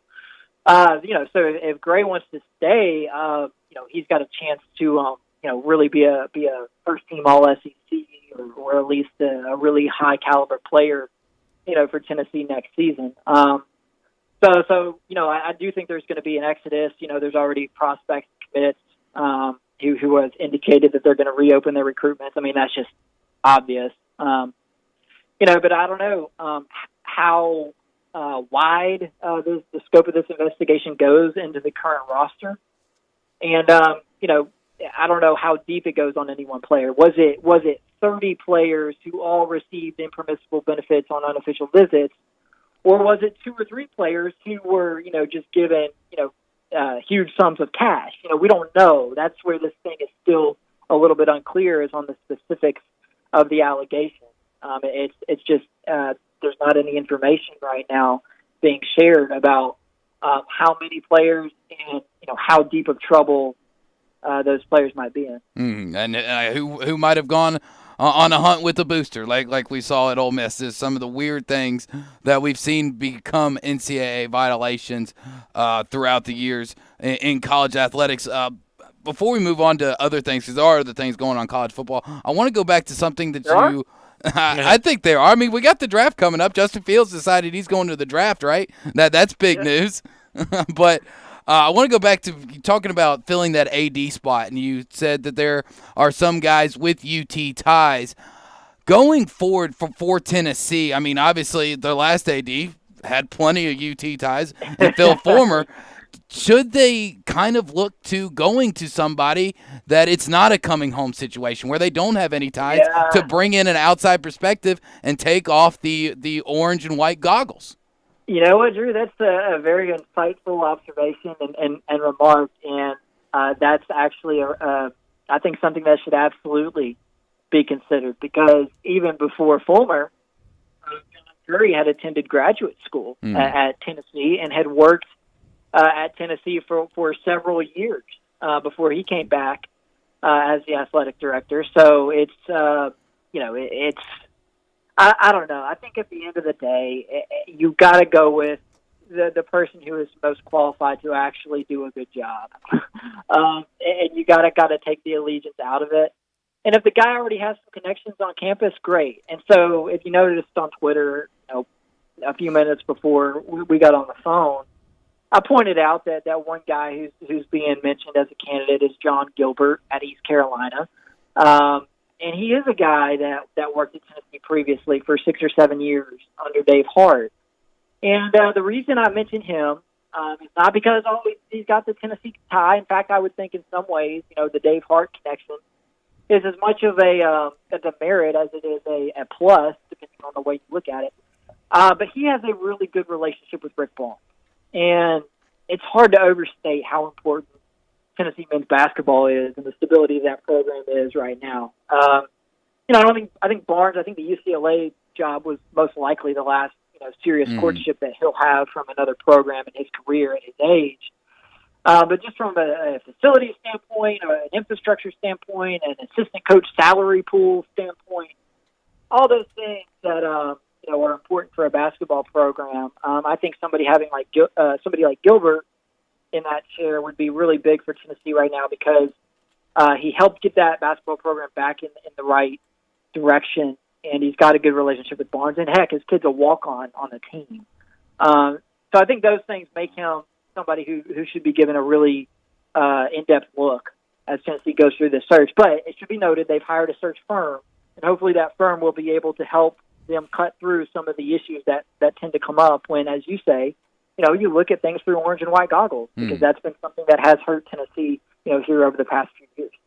Ultimately, when we look back at Jeremy Pruitt, who I thought with the way he was recruiting and had that 8-game winning streak, that he really was going to get the job done.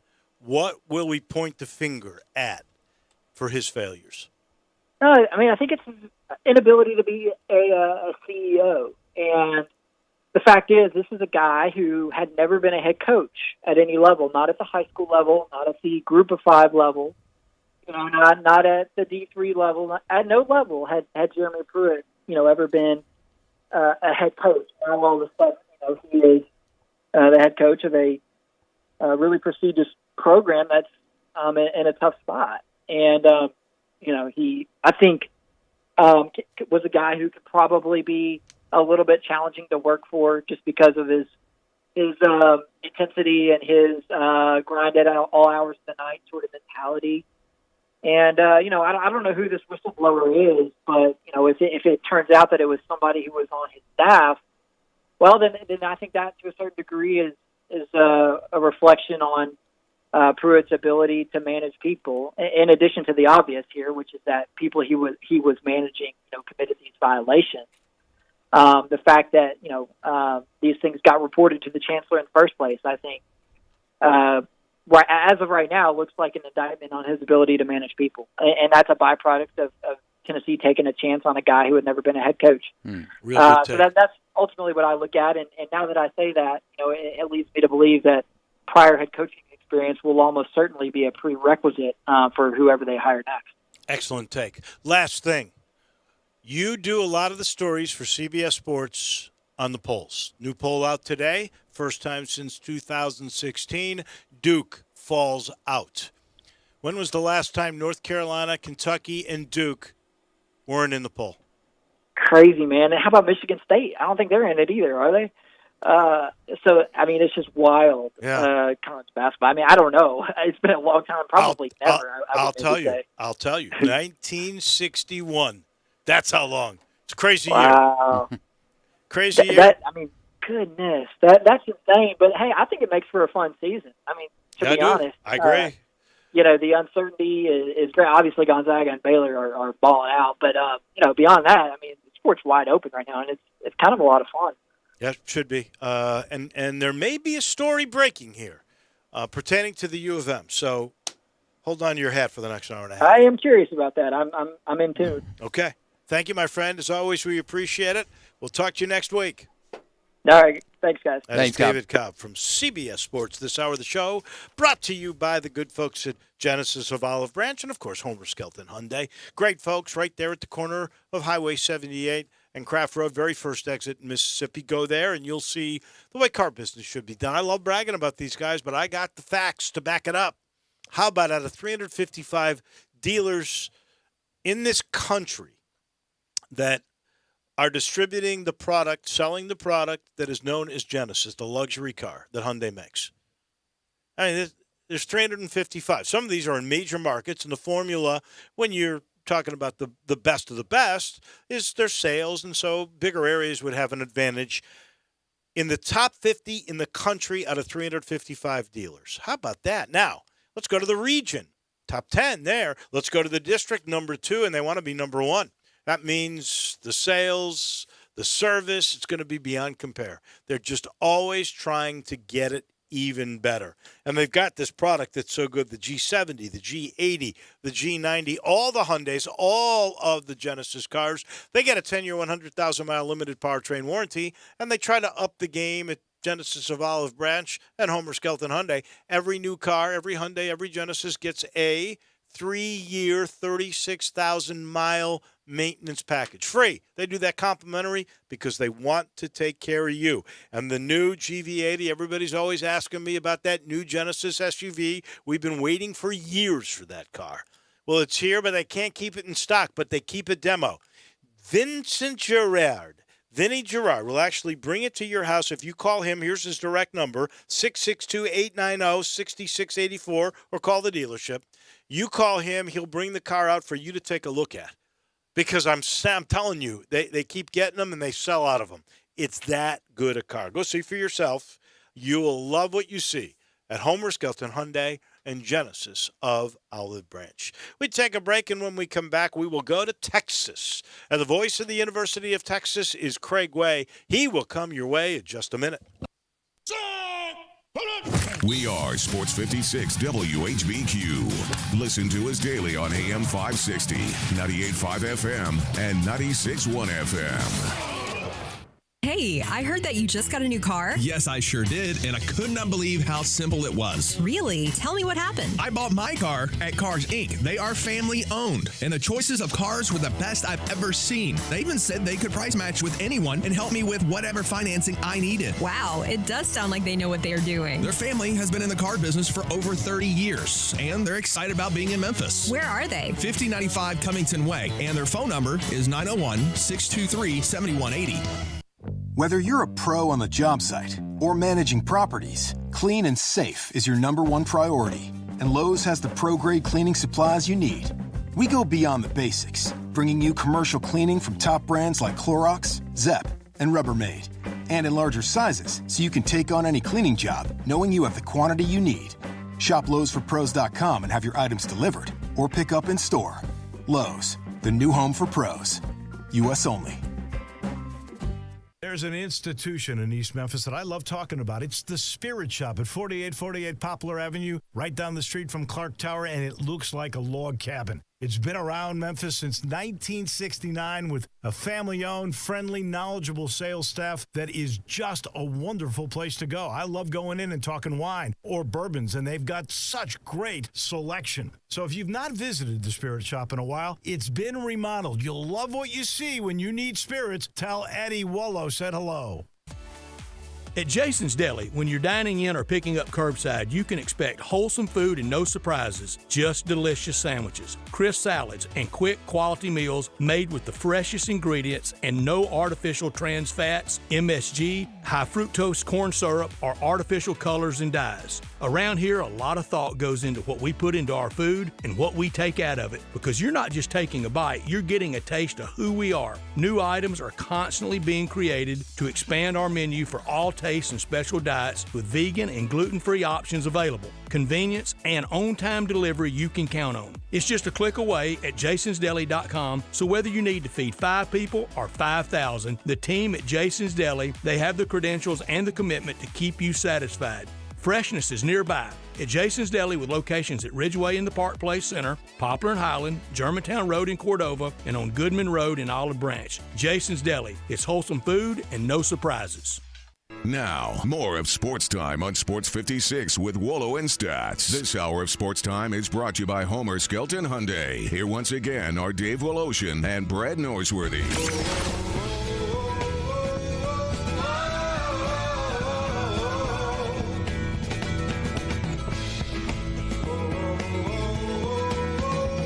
Halfway home on what will be the nicest day of the week. What are we, in the mid-50s right now? Sunshine?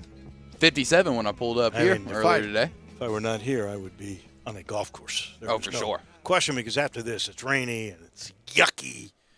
Not going to be nice at all. Tell you a guy who never can play golf, because there's nobody. This is the truth. I've known this guy since 1985. I don't think that Craig Way, who's the voice of the University of Texas and does all kinds of stuff for Westwood One, I don't think he ever does anything but work. So he did the state Texas football championships this past week. Today you're doing a Big 12 game, right, for Westwood tonight? Is that correct? Yeah, I did fly to Lubbock yesterday morning after the football championships were done Saturday night. I did a Texas women's game at Texas Tech yesterday afternoon and got back last night. But on the drive up to Waco for Baylor, Kansas should be a good ball game tonight. Oh yeah, you are like the Marv Albert book. I don't know if you've ever read this book, but the title of the book is "I'd Love to, but I Got a Game." Yeah, that's true. And by the way, I might add, my golf game reflects it. Yes. I'm an awful golfer. You've known that. I remember it that. Changed. Yeah, it hasn't changed since you and I played 35 years ago. It hasn't changed. Well, I hate to say this, Craig. You got to play in order to have some sort of ability here, and you just love work, and you are so good at it. I play 4 times a year. Well, you know when it is, when I'm on the North Carolina coast. That's right. In July. That's it. And so I'm a hopeless lifetime 27 handicapper, and I'm okay with it, really. All right, so you did the state championships on television, I guess, in the state of Texas, and you had the 5A, and in that game, the winning quarterback, in fact, I think was the MVP, was a kid named Seth Hennigan, who is a commit to the University of Memphis football team. And how good is he? Will he be a Division I standout quarterback? I think he definitely has the tools, the capability. Wolo. He had several things working for, and I might also add against him this year. And all he did was go 15-0 and win a state championship, wire to wire, number one. The things that went against him were more of the mental variety, and not so much of the physical things. They entered the season with the target on their back. They had come up short time and again, and that included last year on the state finals when he had a pass that was just this side of a Hail Mary, really about 40 yards out, that would have been the game winner, and the kid dropped it in the end zone. They had gotten beat before by their eternal nemesis, Highland Park, 3 years in a row, including his freshman campaign. So they had all of this other stuff about could they finally get over the hump. His dad is the head coach, Dave Hennigan, who, it's that old thing about father and son, coach and quarterback. Is it a blessing? Is it a curse? I always thought it was a blessing, really. I thought guys could really benefit from that, and I think it did in their case. But they never blinked. They either blew everybody out of the water this year or at least were comfortable in every game except the semifinal. They had a lead cut to about 1 point early in the fourth quarter, but then they pulled away and won by 14. So and then in the state championship game, it was supposed to be a really, really good game against a school that's in the city where I live, Cedar Park, which is on the northwest side of Austin. And they just boat raced them. They beat them 59-14. He managed the game very well. He was the offensive MVP, and that's no easy feat, David, because he had incredible talent on this team. He had a 5-star commit who is going to the University of Oklahoma. He was committed to Texas, and then his girlfriend plays softball on that great OU team. And, well, you know, we know what happens. We can connect it up. Yeah. So, anyway, so he decommitted. He signed with OU. They have another 5-star who is going to Texas, a big kid named Jatavian Sanders, and I don't know if they want to play him at tight end or wide receiver, but he was very talented. And they have other kids. This team was loaded with talent, but they had a lot of desire, and he was the offensive MVP the way he directed the offense. Real smart kid. You'd expect that probably from a coach's son. Very unassuming, good arm. I wouldn't say he's a physical 5-star, type of kid. He might even have been listed, for those who follow the star thing, maybe a 3 or something like that. But he's a winner. Knows how to guide a football team. Got good enough size, good enough arm, great smarts, and he's more than a commit. He's on your campus now. They turned and left Saturday morning. Wow. He wins the state championship Friday night with his dad. They do all the post-game stuff, the photos and everything. And Saturday morning they packed up the car and headed for Memphis for him to enroll early. So he's already on campus. Wow. Do you happen to know why, out of all the schools he could have chosen from the state of Texas and all the way past all those states in between to Memphis, Tennessee, why he chose the Tiger football program? The only thing that I heard about it, and I didn't hear a lot about it, but what I did hear was he was impressed. He said he had something like a real family feel when he was there, so he liked it. That's what I've heard. That the vibe he got was that from the program, coaching staff liked what he heard, and decided that was the place for him. So, and you're right, most places in the state of Texas would have offered him, or did offer it. North Texas, where I went to school, which was in his town, and Denton really, really wanted him. And there were 2 or 3 other schools, Texas State, UTSA, UTEP, Houston. I mean, he had several schools that were very, very interested in him, but Memphis was the place for him. So I think he got a good one. Yeah, it sounds like the future will be bright for the University of Memphis football program if he wins the job and is the guy under center going forward, and hopefully for Texas and their football with Steve Sarkisian, the future will be bright. But before I get your thoughts on that hire and what the program's going to look like going forward, how will Tom Herman's time at Texas be remembered? I guess after whatever sour taste in fans' mouth has gone away? Probably of unfulfilled opportunity, I think might be the best way to describe it. They had certainly they had plenty of talent.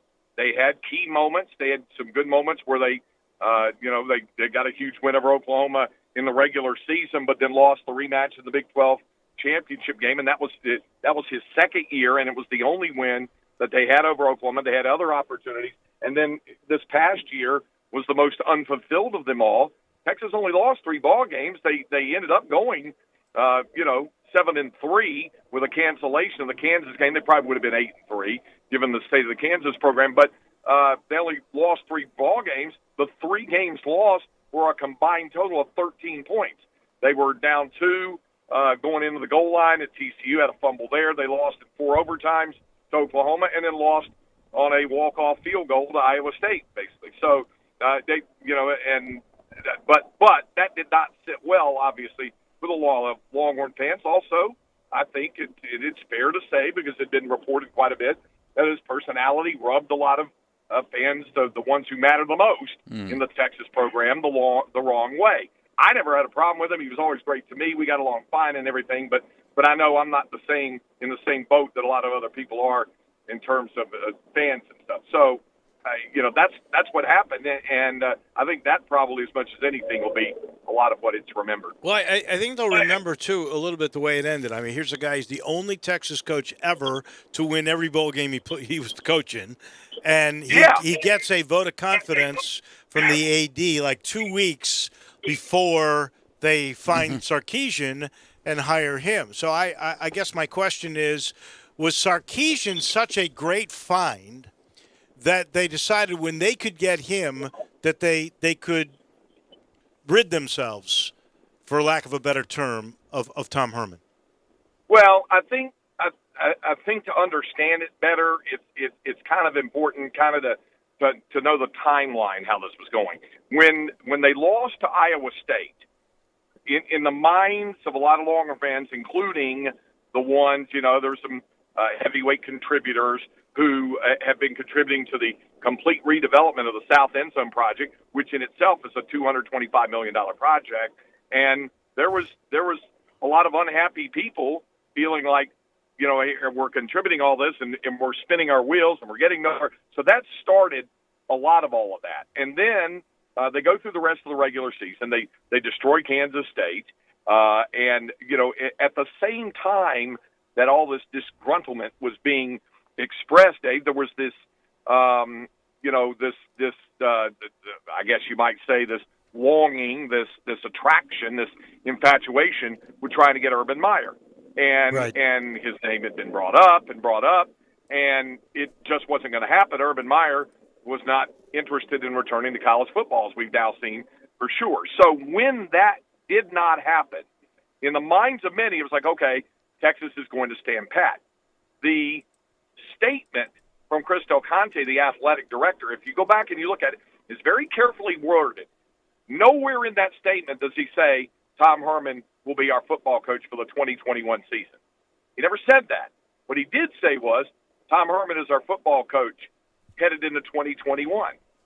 Now, that's a very minor switch out of words, so to speak, and he was for 2 days in calendar 2021.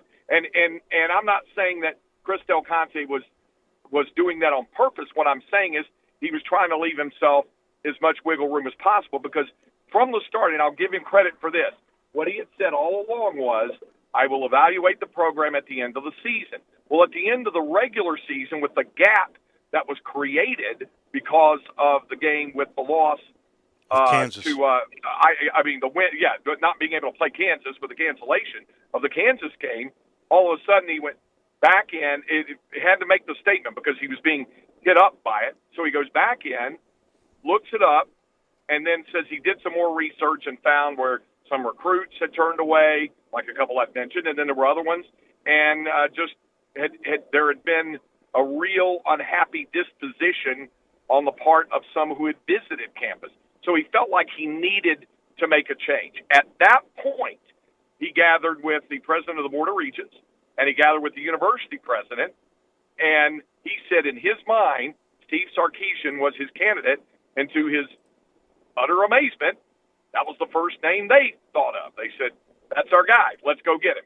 That's how it all accelerated from there. What is your first impression of Sarkisian? We know he averaged 46 points and almost 500 yards a game for 2 years at Alabama, and they play pretty good competition last I looked. Yeah, I had a great sit-down with him after the news conference. We had a good visit, and I joke about this. People ask me, how many times have you done that? It's my fifth football coach to have the quote-unquote, the sit-down, the introductory interview after the introductory news conference. And of the five, and this includes Mac Brown, he seemed the most relaxed, comfortable, confident, at ease, comfortable in his own skin, all of that sort of thing. The best way to describe it was it was easy. We had a really good conversation. I think it's a couple of things. One is his own personal journey, which has been well chronicled and documented, and as a recovering alcoholic, the day-to-day challenge he endures, and he's very open about it. Mm-hmm. That's one thing. Two, he's already been a head coach at two Power 5 schools So he's been down this road. It wasn't just going after the hot name coordinator, which had been the story of the last two hires, Tom Herman and Charlie Strong. Now, Charlie was the coach at Louisville at the time, and Tom was the coach at Memphis at the time. Those weren't Power 5 schools. They've been coordinators of national championship Power 5 programs, but this was different. And so he seemed very relaxed, affable, engaging, says he understands, what the demands and what aren't. And every coach has said that, and then later said they didn't fully understand it, what it was like at the University of Texas. We'll find out if that's the case on down the road. I just know that right now he seems very comfortable, went right out and bang, got commitments of 2 4-star recruits before he's even filled out his coaching staff yet. So at least he's off to a good start. Yeah, no doubt. All right, since you brought him up, last thing, Craig Way, voice of the University of Texas and a whole lot more. Did you see this chapter in the Mack Brown story of the way he's finishing at North Carolina? Well, I knew he wasn't done with coaching when he left. I knew he wasn't satisfied with it, and I felt that he would probably do the television thing for a while, but I also knew that if he didn't get exactly the type of deal that he wanted, that he wasn't going to push the envelope. It had to be something special. And Mac jokes about it. He said Sally told him it's one of 2 jobs, either Hawaii or North Carolina.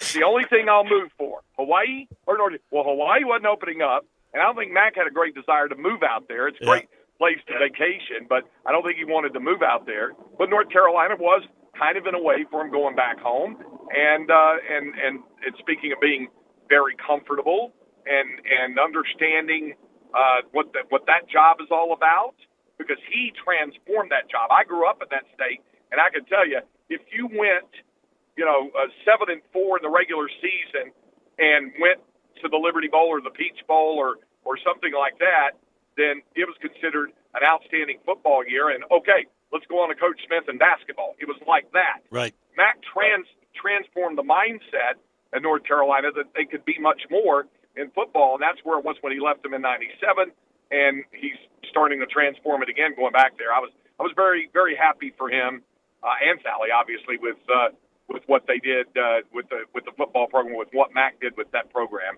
and what he's done in 2 seasons. I really run out of time because I wanted to ask you about Shaka Smart and the patience that the administration had with him, but we'll do that sometime soon before the basketball season is over. Craig, thank you. Have a great call tonight, and Happy New Year to you. Great to visit with you, Willow. Happy New Year. Thanks, you. Craig Way, voice of the University of Texas. He's brought to you in part by the commissary. Now, they have different kind of barbecue in Texas. Craig knows, though. Craig loves the barbecue in Memphis, and I got to take him to the commissary next time he comes through. He would love the commissary. This is we all love the commissary, let's face it. We love the one in Collierville. We love the one in Germantown. Brett still owes us a big lunch with Russell Copeland. And one Thursday, we're going to do that for sure, and we are going to go chow down. Whether it's ribs or whether it's the shoulder, whether it's the tamales or the cheese and sausage plate, whatever you get there is so darn good, and that goes to the desserts, too. From my banana pudding to the icebox lemon pie that Brett Norsworthy likes so much, you can't help but love it. Sweet tea, regular tea, everything is there. Outside, you can eat on the little patio wonderfully. In Collierville, you can still get inside Germantown. That's if you're a little dicey there. Don't worry. We got curbside takeout. You got the drive-through in Collierville. Everything's still going great. Everything's still got spacing. Everything's still sanitized. And, of course, the food is still incredible. That's the Germantown Commissary and the Collierville Commissary. We are back to put a wrap on this second hour of the Monday edition of Sports Time on Sports 56. Get happy with Sports 56 Happy Hour with Johnny Radio. Weekday afternoons from 1 to 3 on Sports 56, 98.5, and 96.1. Brian Elder's Roofing Solutions. 2021 is finally here. Might I suggest we start the wonderful new year with a makeover for your beautiful house. I'm Brian Elder. I'm a roofer. I fix roofs. Don't let them tell you that it has to be replaced when all it may need is some love. 867-0303. Let me love on your roof. I've made quite the reputation over the last decade as the guy to call after the insurance company denies the claim. Overturning a claim that has gone bad is an art form where you argue county code, manufacturer's specs, and details of your policy that they have to abide by. So let me see it first. If I say it's a claim, it's a claim. 867-0303. Money is free at Brian Elder Roofing with 0% financing for half a decade. I'll measure your roof from outer space and get you a quote right over the phone. 867-0303 or BrianElderRoofing.com. Call 867-0303. Brian Elder's Roofing Solutions. Don't miss the 19th annual Martin Luther King Jr. Celebration Game presented by Ford and your Mid-South Ford dealers tonight when the Grizzlies host Chris Paul and the Phoenix Suns at 4 p.m. live on Fox Sports Southeast. Check out Grizzlies.com for more information. I know the sweetest thing in Memphis, and I know it's been around for 115 years. You know, I'm talking about Dinstall's, and it's time to stock up heavy on Cashew Crunch, Heavenly Crunch, Turtlettes, all of your favorite Dinstall's treats. So easy to get. The sweetest thing in Memphis, all you have to do is head to Laurelwood or head to Germantown and Poplar right across from the hospital, or go where they make the candies. That's on Pleasant View. There's nothing that says Memphis better than Cashew Crunch with that little tinge of coconut, or the Turtlettes. Let's face it, there's nothing better than Dinstall's chocolate. That's the mainstay of all candies, isn't it? Milk chocolate, although their dark chocolate is pretty darn good. And if you get the peppermint with the dark chocolate and put it in the freezer, you're going to love it. So many ways to love Dinstall's. Stock up heavy on all of your favorite Dinstall's treats. 115 years of making Memphis oh so sweet. I'm here with the great Pat Donahue from the Rendezvous Restaurant Shipping Department. Thanks, Brett. We've been shipping our ribs all over the country now for decades from our USDA-inspected shipping kitchen in the Pinch District. We hand-cook our ribs in pits that Mr. Charlie built over charcoal, just like they do at the restaurant. So what comes in a rib box? We could do pork shoulder, we could do ribs, our sauce, seasoning, baked beans, coleslaw. We'll even throw in Pancho's cheese dip with our nacho boxes. We also put a bag of Rendezvous seasoned popcorn, heating instructions, some chef hats, some wet naps, and some other helpful tips from our kitchen. We ship our ribs overnight, exclusively FedEx. And we put them in nice packaging. We don't ever want to use styrofoam, so we use corrugated cardboard, actually 2 boxes that fit nice together, so the ribs get to you, your loved ones, or your clients in a safe, wholesome manner. Rendezvous ribs are perfect for out-of-town clients, customers, loved ones. We also ship ribs for any occasion. Where do we order these great ribs? You can go to www.hogsfly.com or give us a call at 1-888-464-7359. Charlie Burgos' Rendezvous Restaurant in the alley since 1948. Now, more of Sports Time on Sports 56 with Wolo and Stats. This hour of Sports Time is brought to you by Homer Skelton Hyundai. Here once again are Dave Woloshin and Brad Norsworthy.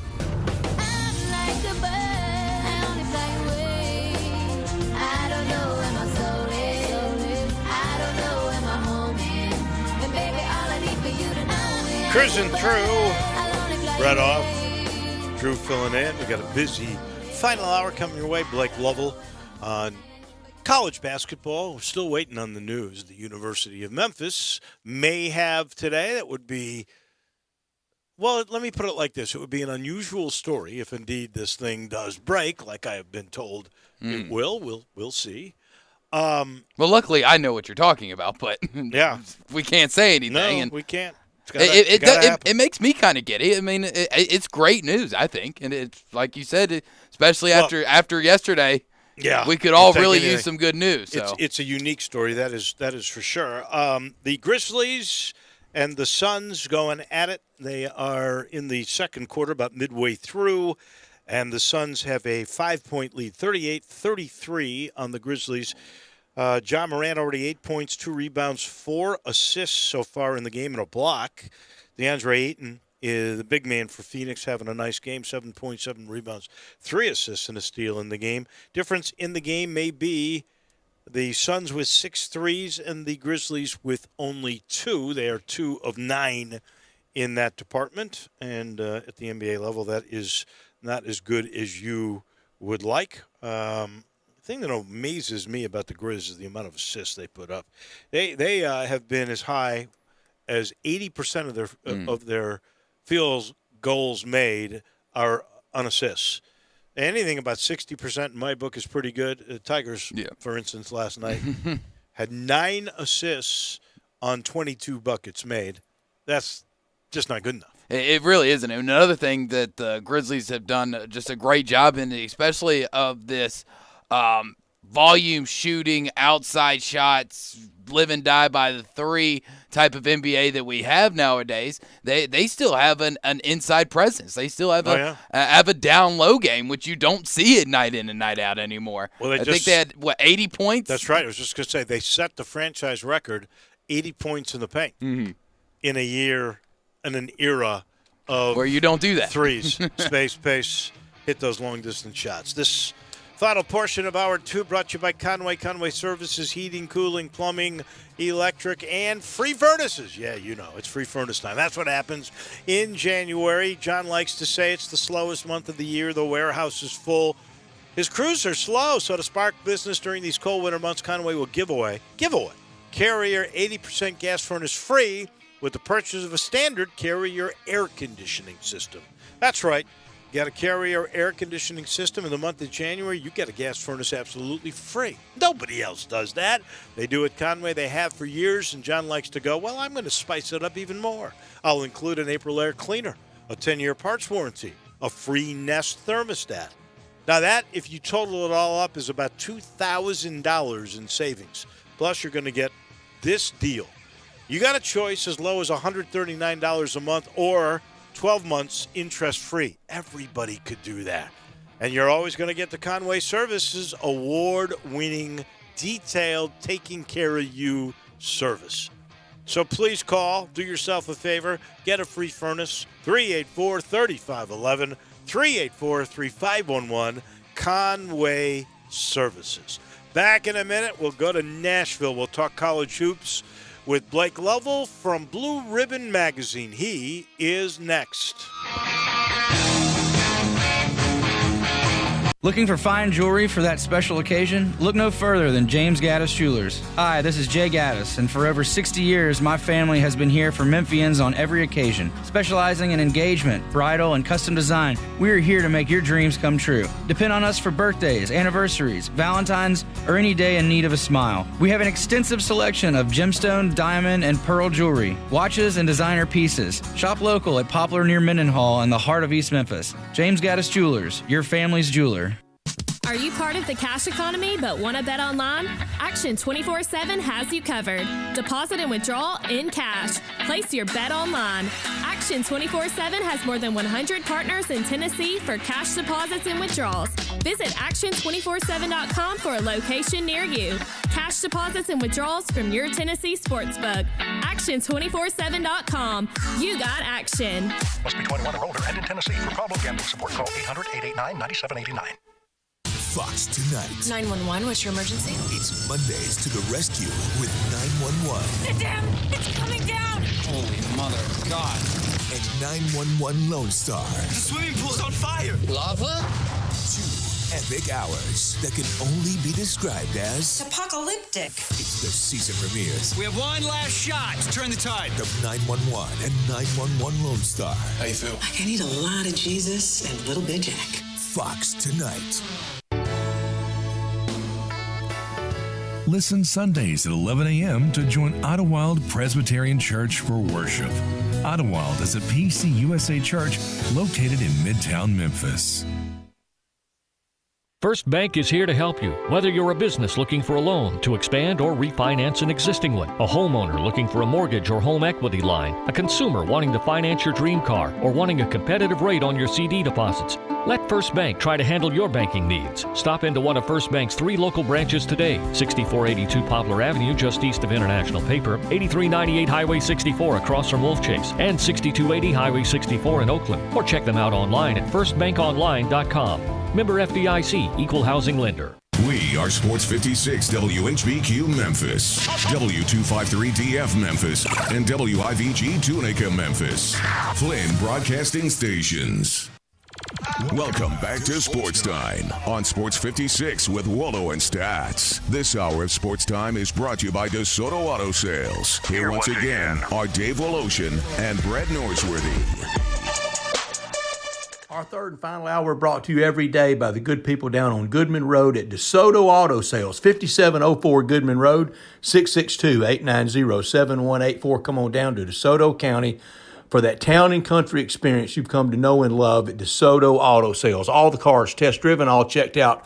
Head to toe, unlimited inventory, every make, every model. If it's not on the lot, they'll go out and find it for you. No shortcuts taken at DeSoto Auto Sales. You walk in, you're treated like family by kind, courteous employees, laid-back atmosphere, but they do care about your time and want you to enjoy the ultimate car experience because they know we live in a world today that time really matters. That's why you can walk in, find the car you want, test drive that car, get credit approved, paperwork completed, and you're gone in 45 minutes or less in time to do it over your busy lunch hour or immediately after work at DeSoto Auto Sales. Go online and check out the many happy referrals and look at all those beautiful cars at DeSotoAutosales.com. At 5704 Goodman Road, come on down to DeSoto County for that town and country experience at DeSoto Auto Sales.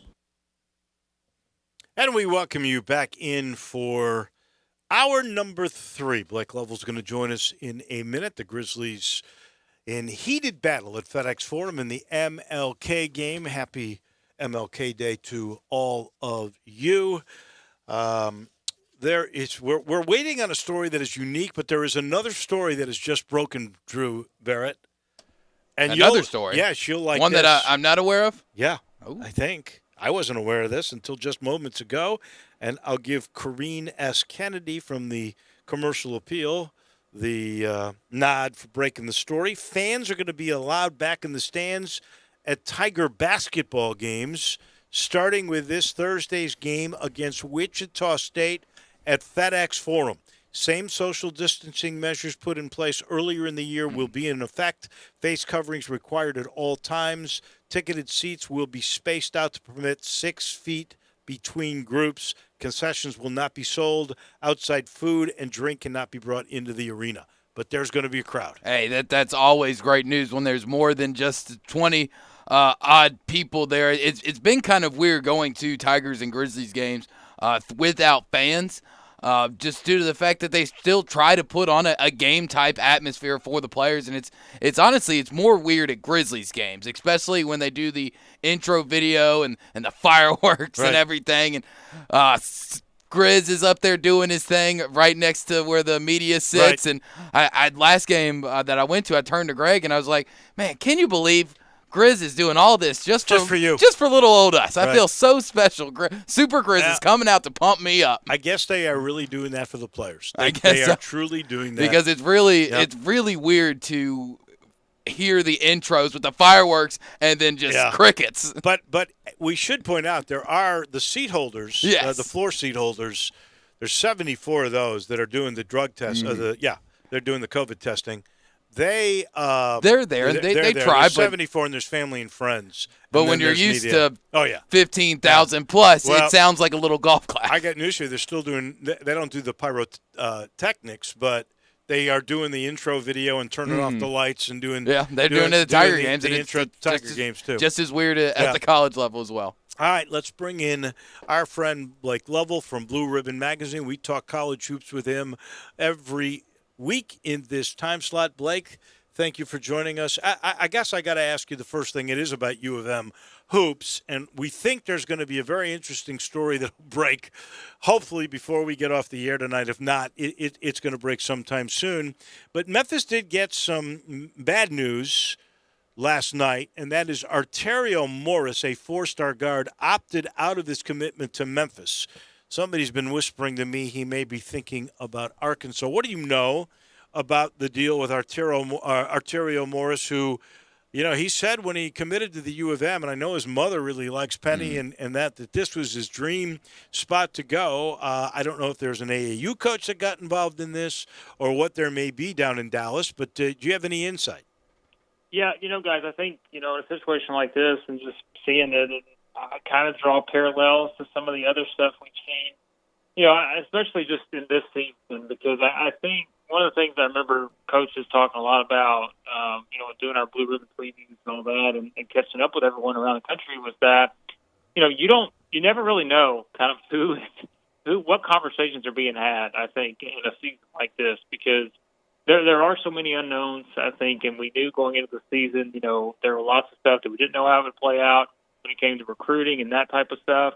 And I wonder, it's just this another situation where you just really never know kind of what those conversations are behind the scenes. And I think in a season like this, there's even more kind of mystery surrounding it because of all the circumstances and, everything that we're seeing in this season. So it's an interesting one for sure, like you said, based on kind of what the thought was of getting him and, what the future would look like, with him there. And now to see that happen, it's just, it's very, very interesting to say the least.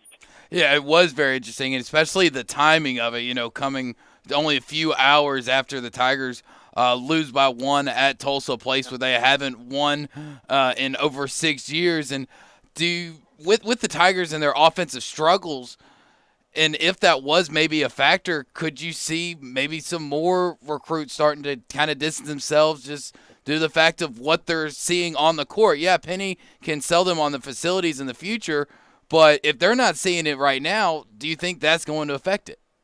Yeah, I think it no doubt plays a role, Drew. I think you look at it, and it's certainly something where, we've talked about before with recruits. There's a reason.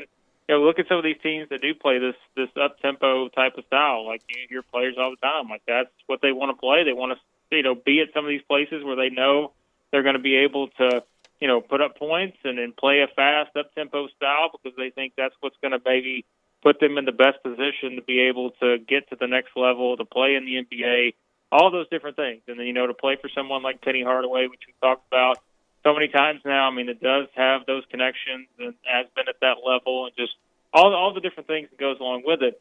But when you're not winning and you're, as we said, you look at really these past several games, you're struggling to hit, 60 points. I think if you're a recruit and you're looking at that, there are going to be things that stand out and say, well, am I making the right decision? And again, knowing that there are conversations and people that can get in your ear to say, hey, you see what's going on here. Well, what about over here where, this team's putting up 80 points a game and all this other stuff? You just never know. But there's no doubt that the actual on-court product, I think sometimes people just really underestimate the kind of impact that can have when a recruit not only makes his decision, but also when maybe he decides to flip his decision because it's something to where if you're seeing it play out and you don't really like the direction it's going, you can definitely, you certainly have the right to change your mind, and that's the situation here. So, well, it has certainly been a strange year, and I'll give you this evidence. Today, the new poll is out. Duke is out. So, if you take the combination of 3 blue bloods, Duke, North Carolina, and Kentucky, none of those 3 schools are in the poll this week. That is the first time that has occurred since 1961. This is a crazy year.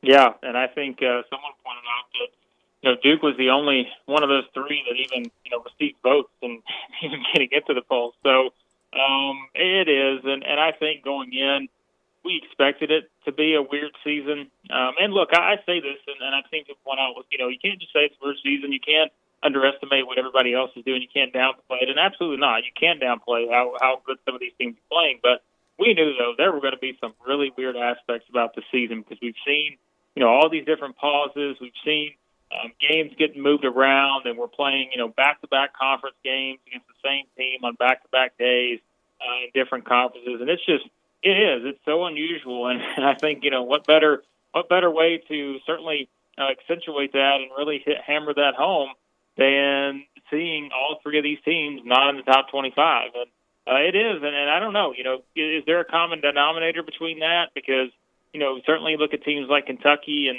North Carolina, Kentucky and Duke. They're relying on young guys. North Carolina's relying on some young guys too, but it's just, I don't know what it is. This is just one of those years where everything is kind of aligned, and all 3 of those teams just are not playing very good basketball. So, out of those 3 teams that you mentioned, Duke is the only one that got votes. How long do you think it takes Duke, the Blue Devils, to get back in the top 25, or do they not? Are they on the outside looking in for the rest of the year? Yeah, I mean, really, I guess when you look at kind of the games they have coming up, I want to say that really, even that Louisville game, I don't know how much that does for them. But I mean, if it's Duke, if they win games, I think they've got games coming up. I think they play Pitt tomorrow, and then I want to say they've got Miami, Georgia Tech in that stretch over the next couple weeks. So, I mean, if Duke wins games, they'll get votes because right now I think they've even still got quite a few votes. They're not too far off, I think, of being outside the top 25. But I'm interested to see kind of what they look like because we talk about teams that don't have any what you would consider a quality win at all this season. Like none of Duke's 5 wins are against teams that are just good to great teams. I think that's the biggest problem right now for them because really the best win on their schedule. I don't even know who the best win on their schedule would be. Like would it be Notre Dame, who is right now sitting at 4-8? Because I mean that's realistically probably the biggest win they have. So I don't know, and I wonder kind of what it's going to take for them to get back to that spot, but. It is interesting to be thinking about the scenario of looking ahead to the NCAA tournament, and you assume that, some of this group may find their way in, but as we talked about before with Kentucky, I mean, Kentucky's certainly not putting themselves in any good position right now, to be there, and Duke, they've still got a lot of work to do, so it'd be interesting to see kind of what it looks like here in a month or so. Well, the Kentucky situation intrigues me, and Cal's been through this before. Kind of here at the beginning, folks got down on him early, and then, of course, he rallied, and they were great, and then they all got mad when he left.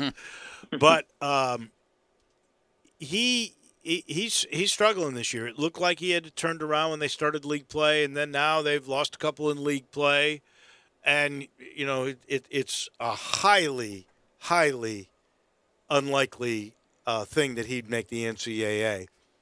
Do you believe that he would step down from that job this year? I said this to someone the other day. I think the only scenario where I could see that, I mean, I don't, to me, and this is personal opinion. This isn't based on any inside information, but I think the only way he's leaving Kentucky is if he gets a job in the NBA that he thinks is the absolute right fit for him to make that move back. He's not leaving Kentucky, I think, for another job. Why would you if you're in his shoes? There's no reason to get another college job, I think, for him. Could the grind of the Kentucky job, could that eventually push him to step away, from basketball for a year or two? I don't know. He doesn't really strike me as that kind of guy. I feel like he wants to be in, on whatever's going on. And so to him, I mean, he has, arguably, you can rank him however you want, but he has a top 3 job in college basketball. And I think the only way that he's leaving Kentucky is if, he gets a right job. Let me put it this way. I don't think he's going to the NBA, which we're going to have this conversation in the offseason because we do it every single year, whether it's the Knicks, the Kings, or any of these other jobs that have come open in recent seasons. I think the only way he's leaving is if it's for a job with a team that is already built to win in the NBA. I don't think he's leaving, for a bottom-tier NBA job. I just don't think he wants that at this point in his career. I think he would want to be in a spot. Now, if the Lakers' job opened tomorrow, which is not going to, he would take that, I would think, in a heartbeat. But some of these other jobs, I just don't think probably appeal to him because he does have such a high-profile job in Kentucky. So I think you chalk this up to just one of those seasons. As we said, it's going to be a weird year, but this is certainly on the extreme side of what we've seen since he's been there. So I think how they finish the season probably tell us a lot about maybe where things stand. Yeah, another weird thing in the SEC basketball, going down to the powerhouse in Tuscaloosa right now, 6-0 in league play. Is Bama? Is this a flash in the pan, or do they have the makeup to make a decent tournament run this year? I think they're good enough to make it deep, and the reason why is they're just so much better on defense. Their defense last year, and really over the past couple of years, their numbers at times have looked good, but that's been one of the things that's really held them back probably over the past couple of seasons. But this year, they're playing so much better on that side of the floor. And that's the thing is, they're able to blow teams out, not just because they're a good offensive team, but also because they're finding ways to stop the other team at the same time. So that combination, I think, is allowing them to do what they did to Arkansas on Saturday, winning that game by 31, and they were coming off a 20-point win at Kentucky. I just think that the fact that they're playing so much better on defense, and they've got all these different guards they can go to. Now, they've got injury situations, with some of these guys banged up.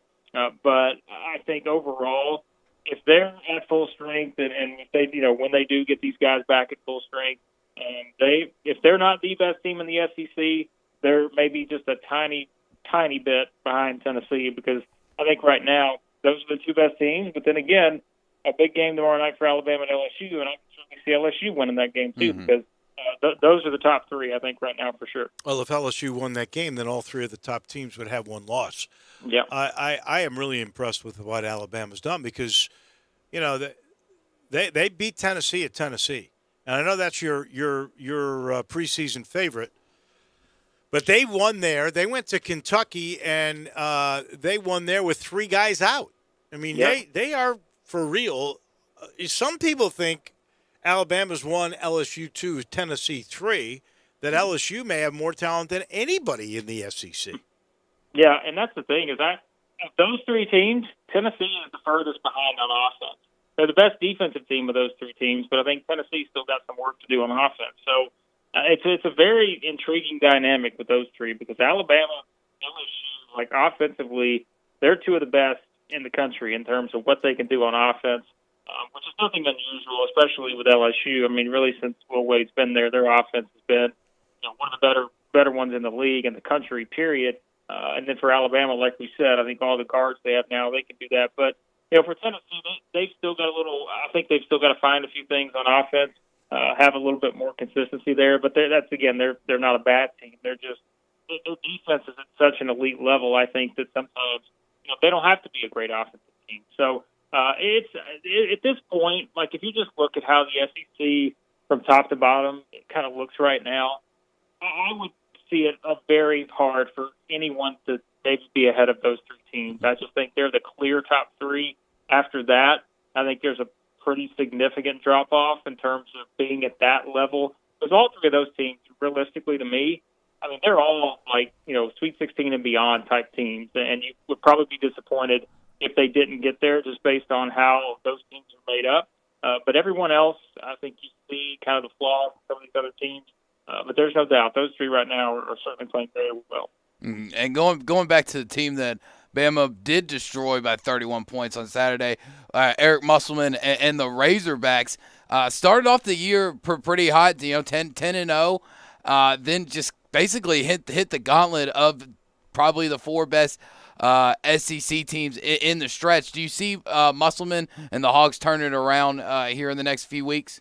Well, and that's the thing. You look at their schedule and say, man, finally they're going to get a break. But then it's like, well, now they got to play Auburn, who's got their best player back, and certainly, they're a much different team now. So that in no way, shape, or form is going to be an easy game for Arkansas, whereas maybe a couple weeks ago you looked at this stretch against Auburn and Vandy and Ole Miss and said, all right, maybe this is where we start to kind of make our move. But yeah, it's not going to be easy. And really, even to be honest, guys, like that Vanderbilt on Saturday is not going to be a gimme, because Vanderbilt does not have the depth. They're not able to match up 1 through 5, I think, with most teams in the SEC. But they're still getting better. And I think Jerry Stackhouse, believe it or not, has done a pretty good job with this team despite their record, knowing how far down they were over the past couple of seasons. So that won't be easy either. And I don't know what it is about this Arkansas team. It's just one that, again, because they didn't really play a lot of competition, what you would call, great competition and non-conference play, they just, once they've gotten into the SEC, it's just they haven't been in those positions to have a chance to really win these games. Outside of really that one against Tennessee, they probably had the best chance of winning. So it's going to be interesting, I think, to kind of see what they look like over the next couple of weeks, because this is going to be that point in their schedule where if they're going to pick up wins and get into that NCAA tournament conversation, they've got to beat the teams that they have to beat. Like, they have to beat the teams that we think are not going to make the NCAA tournament.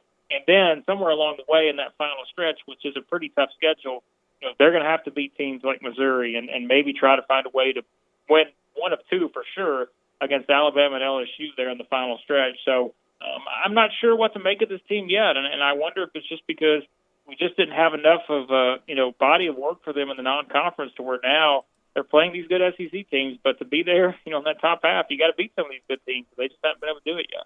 I would say at this point, Arkansas is the biggest disappointment of any of the teams that I thought coming in. I agree. They were going to be outstanding. And the one team you really don't know anything about, and this is where 2021 is totally unfair, and that is South Carolina.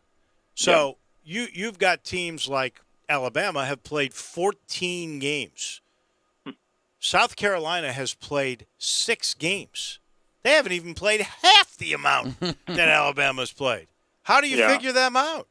That's the thing is, we can only go on what we've seen, and the thing is, they played pretty well in that game against Houston. That's been a month and a half ago now, but then they they gave themselves a chance against LSU on Saturday, and it's like, I don't know. I mean, if this team had played more games, would they be one that we're sitting here talking about saying, okay, well, I could see South Carolina being in the position to maybe not challenge that top 3, but certainly be a top half team in the SEC, but it's just too early to tell. And I think this week, though, will probably give us a better idea because they do play Missouri and Auburn this week. And like we said, Missouri has been up and down despite getting those 2 impressive wins in non-conference, but in SEC play, they've been a little up and down. So if they're able to go on the road and get this win at Missouri and then potentially turn around and beat Auburn, that would go a long way, I think, in saying, okay, maybe now we're starting to see South Carolina as a team that we think can make the tournament.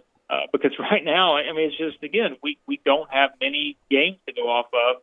But this is a stretch where I think, I'm looking at their schedule now, and really after those 2 games, they get Vanderbilt and Georgia next week, which you would think are 2 games that they should win. So I think this is a pretty important stretch for South Carolina because they are definitely a proven team because we have nothing to see from them pretty much thus far. So, getting Frank Martin back, it seems like potentially due this week. So hopefully that can make a difference for them because they've got a lot of talent on that roster, which is haven't seen enough on-court time to this point. Are they going to get all 27 games in? Is that still their goal? I look at it now. I can't see how there's any chance that they're able to do that. Because really, I'm looking, I just don't know where they would play these games. And look, we're saying this too, right? And knowing that there's still a potential chance, they could get shut down again at some point and have to move games around and maybe don't even get a chance to play all their conference games. Well, we've seen Memphis is playing back-to-backs now, and they're trying to separate them by a day. But I could see where, South Carolina might be like the NBA, play back-to-backers. Do what you got to do. Two nights in a row. Last thing for Blake Lovell from Blue Ribbon Magazine, and it's pretty clear Baylor and Gonzaga are the 2 best teams, at least at this point, and I don't think anything's going to change anytime too soon, especially for Gonzaga, because the competition is not going to be like Baylor's going to face on a regular basis. Who's the 3rd best team in the country? Oh, man, that's the big question, isn't it? Because I would probably, I think still at this point, I would still probably, if you had to just make me pick one person, and let's say it's an NCAA tournament game, you got to pick one team that you're going to rely on, I would probably still choose Villanova, which I know, they're another team that I think they're just the way they play offense and the fact that they don't really turn the ball over, they don't beat themselves. That's the kind of team I think I would still trust, even against, some of these high-powered teams like Iowa, teams like that, which Iowa's playing really well right now. So I'd probably narrow it down to those 2, but because Jay Wright maybe has those 2 national championships on his resume, I still think Villanova's going to be right there with a chance. Blake, can't thank you enough. We'll do this again next week. Maybe the Tigers will have a win or 2. Fingers crossed. By the next time we talk. That's right. Thanks as always, guys. Thank you. Thanks, Blake. Blake Lovell from Blue Ribbon Magazine. He is brought to you in part by Homer Skelton Hyundai, and, of course, Genesis of Olive Branch. And I like bragging and saying, well, these guys, they have raised the bar. They are the standard. They have set it for the way car business should be done. And now I got some numbers that'll prove that. There are 355 dealers that sell Genesis cars all across the country. And in that formula, when they rank these, some of them have to do with population. And we're not a small town, but let's face it, Memphis and Olive Branch, not the biggest in the world, but out of 355 dealers, Genesis of Olive Branch is in the top 50. Now let's go to the region. Top 10 in the region. That takes in a big portion of the South and the Southeast. Now we go to the district, number two in a pretty good-sized district. So, look, they want to be number one, which means that's opportunity for you because they're going to do everything they can, service and products with all kinds of warranties and free complimentary maintenance package. 3 years, 36,000 miles on every new car, every new Genesis, every new Hyundai that's out there. That's the way they go. That's what they're trying to do. Sometimes, like with these Genesis cars, they'll bring them to your house. They'll deliver the car to you. For instance, if you call Vinny Gerard at 662-890-6684, that's his direct number, 662-890-6684. You say, I want to try the new G70. There's, by the way, some 0% financing options on the new G70s, only on the G70 and not on every model. But there's some. If you said that, he'd bring it out to you. If you wanted to see the brand new SUV, the GV80, the Genesis SUV we've been waiting forever and ever to see, he might not have any on the lot, but he's got one demo. He'll bring it to you so you get a chance to take a look and order it. They have really gone the extra mile. And you know these things are so durable. They're so good. All that technology, you get a 10-year, 100,000-mile limited powertrain warranty on every new Hyundai and every new Genesis. Please go on Lamar into Mississippi. Craft Road's the first exit. Turn left. Go see Chris True and all the gang, including Vinny Gerard. And you'll understand why I say they're the best. They are Homer Skelton Hyundai and Genesis of Olive Branch. We take a break. When we come back, we'll chat with our good friend, the great Joe Theismann, on the NFL. He comes your way in a minute. Same great shows. We welcome you back to Sports 56 Middays. What's up? It's Sports 56 Happy Hour. A new spot on the FM dial. Check out Sports 56 on our new FM home at 98.5. Looking for a great place to deposit your money? Try First Bank. Competitive CD rates, a money market that moves with Wall Street prime and interest-bearing checking account options. Not to mention their friendly bankers who make decisions locally. To find out more, stop by one of First Bank's 3 local branches. 6482 Poplar Avenue, just east of International Paper.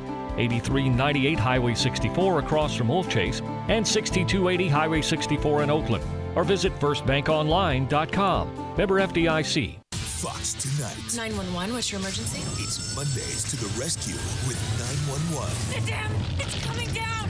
Holy mother of God. And 911 Lone Star. The swimming pool's on fire. Lava? 2 epic hours that can only be described as Apocalyptic. It's the season premieres We have one last shot to turn the tide. of 911 and 911 Lone Star. How you feel? Like I need a lot of Jesus and a little bit of Jack. Fox Tonight. Listen Sundays at 11 a.m. to join Idlewild Presbyterian Church for worship. Idlewild is a PCUSA church located in Midtown Memphis. I Buy Houses, 901-406-1101. That's 901-406-1101. I Buy Houses. I Buy Houses will buy a house in any area, in any condition, and yes, it's guaranteed to close in 5 days. If you need to sell your home quickly, call 901-406-1101. If you've been through a divorce, if you lost your job, if you're tired of renters, I Buy Houses can get you your money quickly. I Buy Houses will buy your home in Shelby County, DeSoto County, Memphis, Bartlett, South Haven, Horn Lake, Olive Branch, anywhere and everywhere in between in any condition. And yes, they're open 24 hours a day, 7 days a week. I Buy Houses, 901-406-1101. That's 901-406-1101. Grab that pen, 901-406-1101. I Buy Houses. If you're going on vacation, making a college campus visit, or if business takes you out of town, there's just no better place to board your dog than Barks and Recreation, 965 Reddick Cove between Bud Davis Cadillac and the Blue Plate Cafe in East Memphis. Boarding, daycare, grooming, we have the best of everything at Barks. Indoor-outdoor kennels so your family member can go in and out as they please. Indoor and outdoor play areas. 4 walks a day. Group play and individual attention from the best staff in the Mid-South, which includes an overnight staff to ensure the safety and comfort of your pet 24 hours a day. All reasons to choose Barks and Recreation above all other boarding and daycare facilities. BarksDaycare.com or 509-0909. Check us out and make your reservations now at barksdaycare.com. If your dog could speak, he'd say barks. Welcome back to Sports Time on Sports 56 with Wallo and Stats. This hour of Sports Time is brought to you by DeSoto Auto Sales. Here once again are Dave Woloshin and Brett Norsworthy.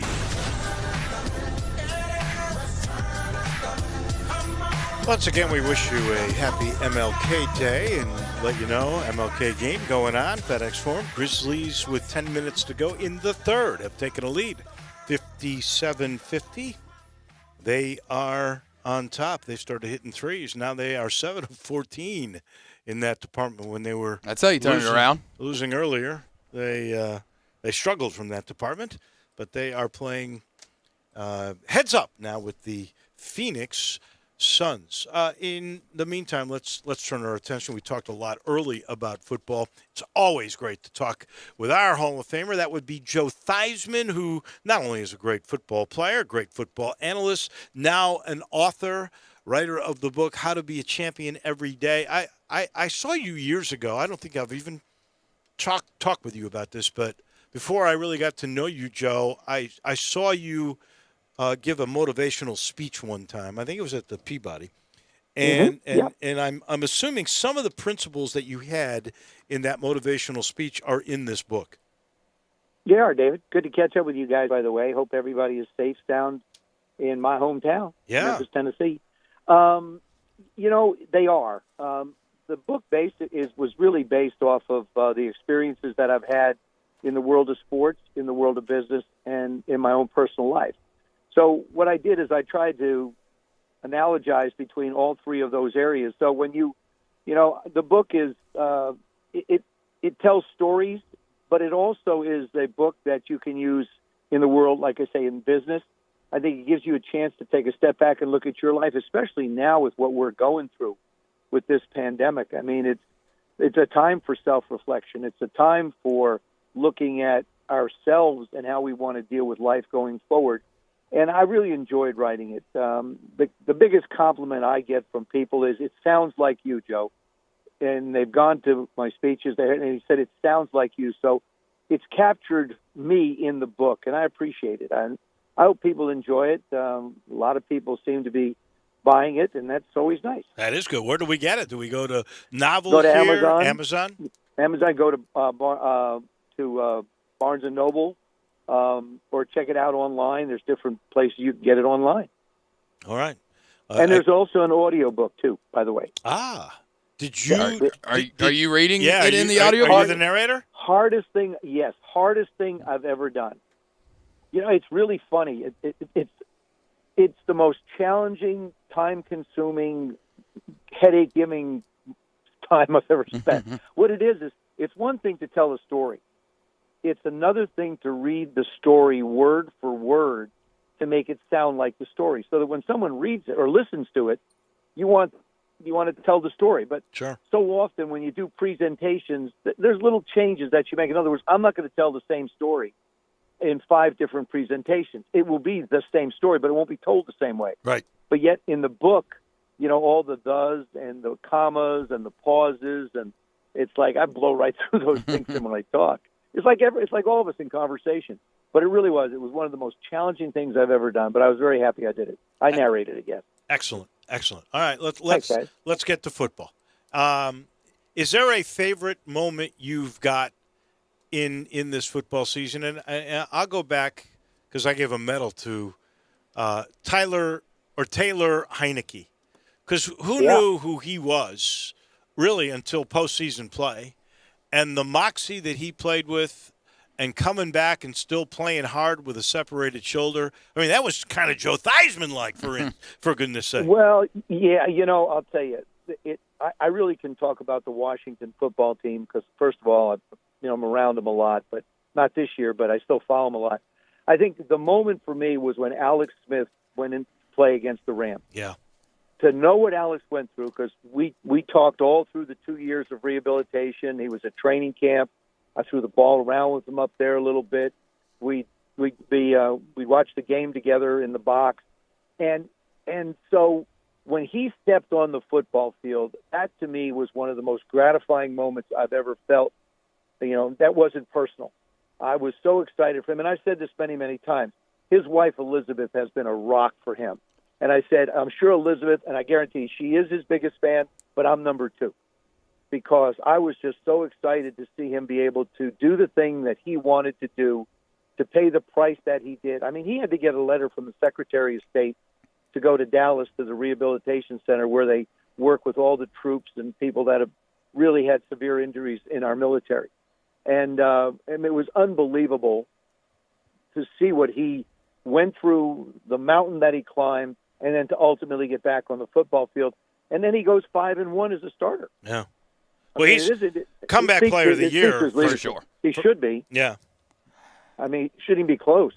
It really shouldn't, Joe. I mean, just the second he stepped on the field, they might as well have had the trophy right there ready for him. While there was a lot of great things going on in Washington throughout this football season, one negative has been Dwayne Haskins. I mean, a guy that was very highly drafted a few years ago, wore your number 7 there for Washington, out of the organization now. For him going forward, what do you think he really needs to do to save an NFL career? Well, I think Dwayne has to realize the things that he needs to work on. He needs to sit down with a coach in a new organization if they sign him and say, tell me what I need. Look at the film. They'll look at the little bit of work that he's had both this year and last year. But more importantly, all the stories about not showing up at meetings on time. And I don't pay attention to what other people say. I think Dwayne, from the beginning, I mean, you're overtaking a selfie when the game is still going on in a game. And it's just, there were things that I think showed signs of immaturity. And I think that's the biggest thing. And I'm sure he's going to grow through this experience. And he basically made the statement when he left the organization, when they let him go. He realized that there were things that he did not do that he needs to do if he wants to play at this level. I mean, mechanically, his footwork isn't very good. He would throw the ball, if you were 10 yards down the field or 50 yards down the field, the velocity of the ball would change. Those are things that he really had to work on, and you could see that he hadn't had the chance in a lot of instances to be able to do that. Now, some of it had to do, I'm sure, with no OTAs, no mini camps, no training camp. And interestingly enough, Ron Rivera basically came out and said, hey, look, I made a mistake not opening the quarterback competition to competition. He said, excuse me, I'm sorry. He said I should have done that in the beginning instead of just giving him the job. He said he should have opened it up to competition, and you never know what we might have seen. But Taylor wasn't even here at that time. No. Taylor, I don't think he joined the team till like December 8th.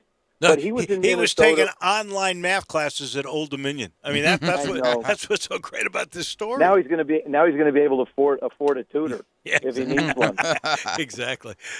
Since we're talking QBs, this was a very interesting weekend because you had this class of 18, the 3 quarterbacks that were all taken in that same class: Mayfield, Allen, Jackson. You throw in Mahomes, who's young, and then you had the old guys. You had Aaron Rodgers, you had Drew Brees, you had Tom Brady, and I think we're watching, and that's the beauty of the NFL. We're watching the baton get tossed here to another really great crop. So the game stays great, but it's changing a little bit here. It has. I mean, and it's interesting. Just the fact that you've got a 43-year-old quarterback and a 42-year-old quarterback competing against one another, I think it speaks to the National Football League and the lack of the players at that position. I mean, we can talk about Patrick and the young guys coming in, and Lamar, and I thought Ryan Tannehill has to be put in that category. He's had terrific 2 years. And Arthur Smith, by the way, getting the job in Atlanta is wonderful. Isn't that great? I think this is the best thing that could happen to Matt Ryan, to be perfectly honest with you, because he's got to be a little bit of a reclamation project right now. And when you look at what Arthur was able to do with Ryan in Tennessee, you think it's the perfect coach for the perfect situation down there in Atlanta, because they're a very talented football team. And Matt, just needs, I guess, to sort of get back on track with it a little bit. But it's exciting to see the young kids. You know, Patrick hopefully be healthy enough for Kansas City. I think Buffalo's going to give them everything and more than they could handle. I mean, Kansas City's defense didn't show me a whole lot this particular weekend. Buffalo's has, and I believe you win championships with defense. I mean, Tampa going into Green Bay is going to be interesting because Tampa brings the defense in, and obviously a lot of experience at the quarterback position. But now they're going up against what I believe will be the MVP of the National Football League, and that's Aaron Rodgers. Yeah. And you know, the thing is real quick, Tampa Bay is an entirely different football team than it was early on because now Tom and Byron Leftwich are on the same page.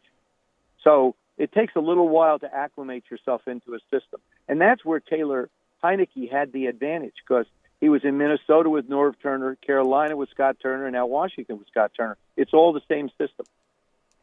Yeah, another young guy that they've kind of left out just due to the fact that he hasn't had any playoff success and his team really wasn't that good this year. And Deshaun Watson kind of looking for a trade. What do you think is the perfect fit for Deshaun Watson out in the NFL?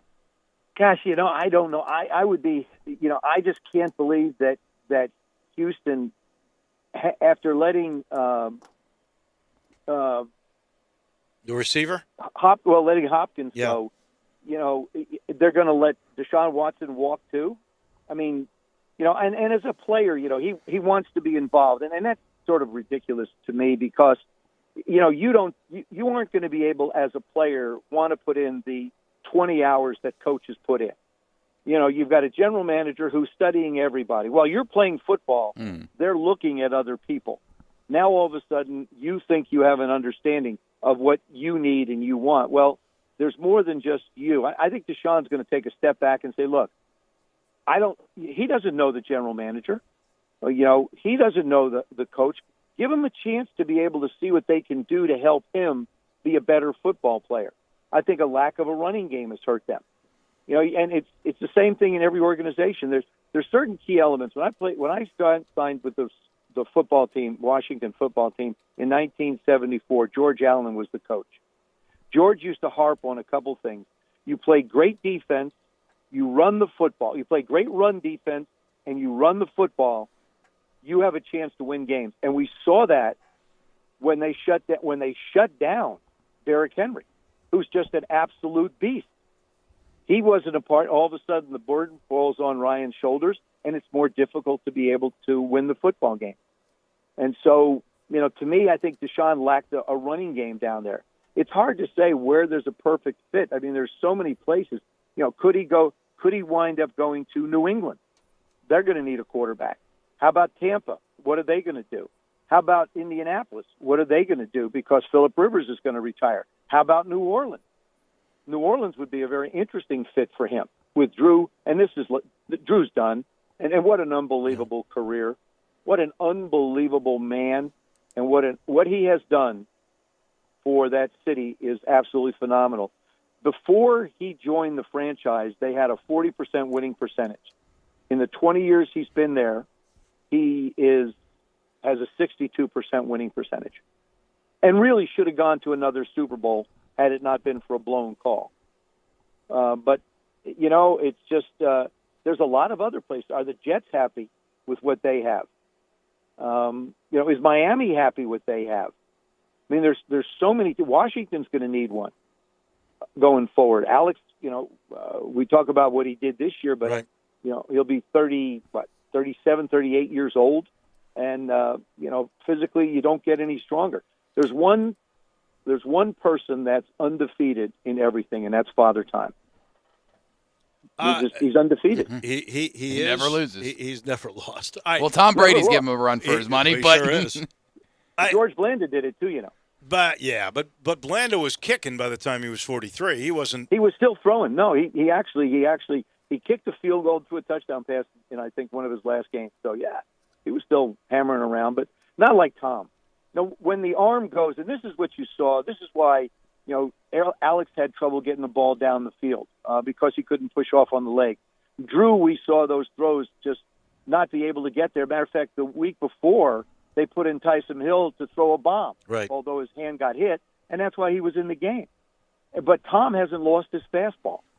No, Man, I agree. He still throws the living daylights out of it, and that's why I think he'll play next year again. No question in my mind. Yeah, he'll play next year. I'm with you. I mean, if you throw 40 touchdown passes in a year, you break the Bucs record in the first year you're with that system. That says your arm strength is still pretty good. Last question for Joe Theismann. Big news this week was Urban Meyer taking the $12 million a year too. Is what I didn't realize. Bill Belichick made that too, but that's what Urban Meyer is going to get with the deal with the Jacksonville Jaguars, who, by the way, have 4 of the top 45 picks, 11 total, and $100 million in cap space. What kind of a job do you think Urban Meyer is going to do going from college to pro? I think it's going to be interesting. I always think a college coach going into professional football has got challenges. I'm concerned about Urban's health.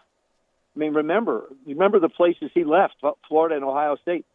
He had health issues at Ohio State. Right. And you think that college football is tough on your health? Wait till you get to this level. I mean, unless you have any Dick Vermeil. Oh, right? Absolutely. Yeah. I mean, ask Joe Gibbs used to sleep at the facility. I mean, the hours, coaches put Coach Belichick. You look at the hours that coaches put in. The most important thing that Urban is going to do is his staff. Who's going to run the offense? Who's going to run the defense? And who's going to teach his players? What are the assistant coaches going to be? He'll probably have. There's no salary cap on assistant coaches, so he could wind up with 15 of them. But who's your OC and who's your DC? I congratulate him. I'm worried about him. I'm concerned because it's a different world. When he was at Ohio State, he had the best players on the field. Right. He had, the couple of years ago when Dwayne graduated, it was a track team. We have Terry McLaurin, who was number 4 on that team, and Terry's an All-Pro. So it's unbelievable. And now everybody, the playing field, I guess you could say level for Urban now. Now he does not have an advantage when it comes to players, and it'll be a great challenge. I hope he's successful, but like I said, the most important thing he's going to do is figure out who he surrounds himself with, and give them the ability to be able to do the things they need to do at this level. Joe Theismann, we always have you on right before the Super Bowl. We might have to try to do that again. Good luck on this book. And the next time we talk, since you brought up George Allen, I came from Chicago, so I grew up with him as the DC to George Halas. He would have gone crazy in this era of spreading the ball around. George Allen would have gone nuts. He would. But real quick, I always felt like the perfect game for Coach Allen to win would have been 2-0. It means the defense scored and the offense didn't screw it up. That would have been like the perfect game for him. Joe, thank you so much. Again, we'll do this in a few weeks. I appreciate it. Guys, look forward to it. Take care. Good catching up with you. Thanks, Joe. That is Joe Theismann. What a guy. He's brought to you in part by What a Beer. Grind City Brewing, and you'll have yours tomorrow. Tiger Tail beer, which I now have one. 16-ounce cans in 6-packs. Not your typical malt liquor. No.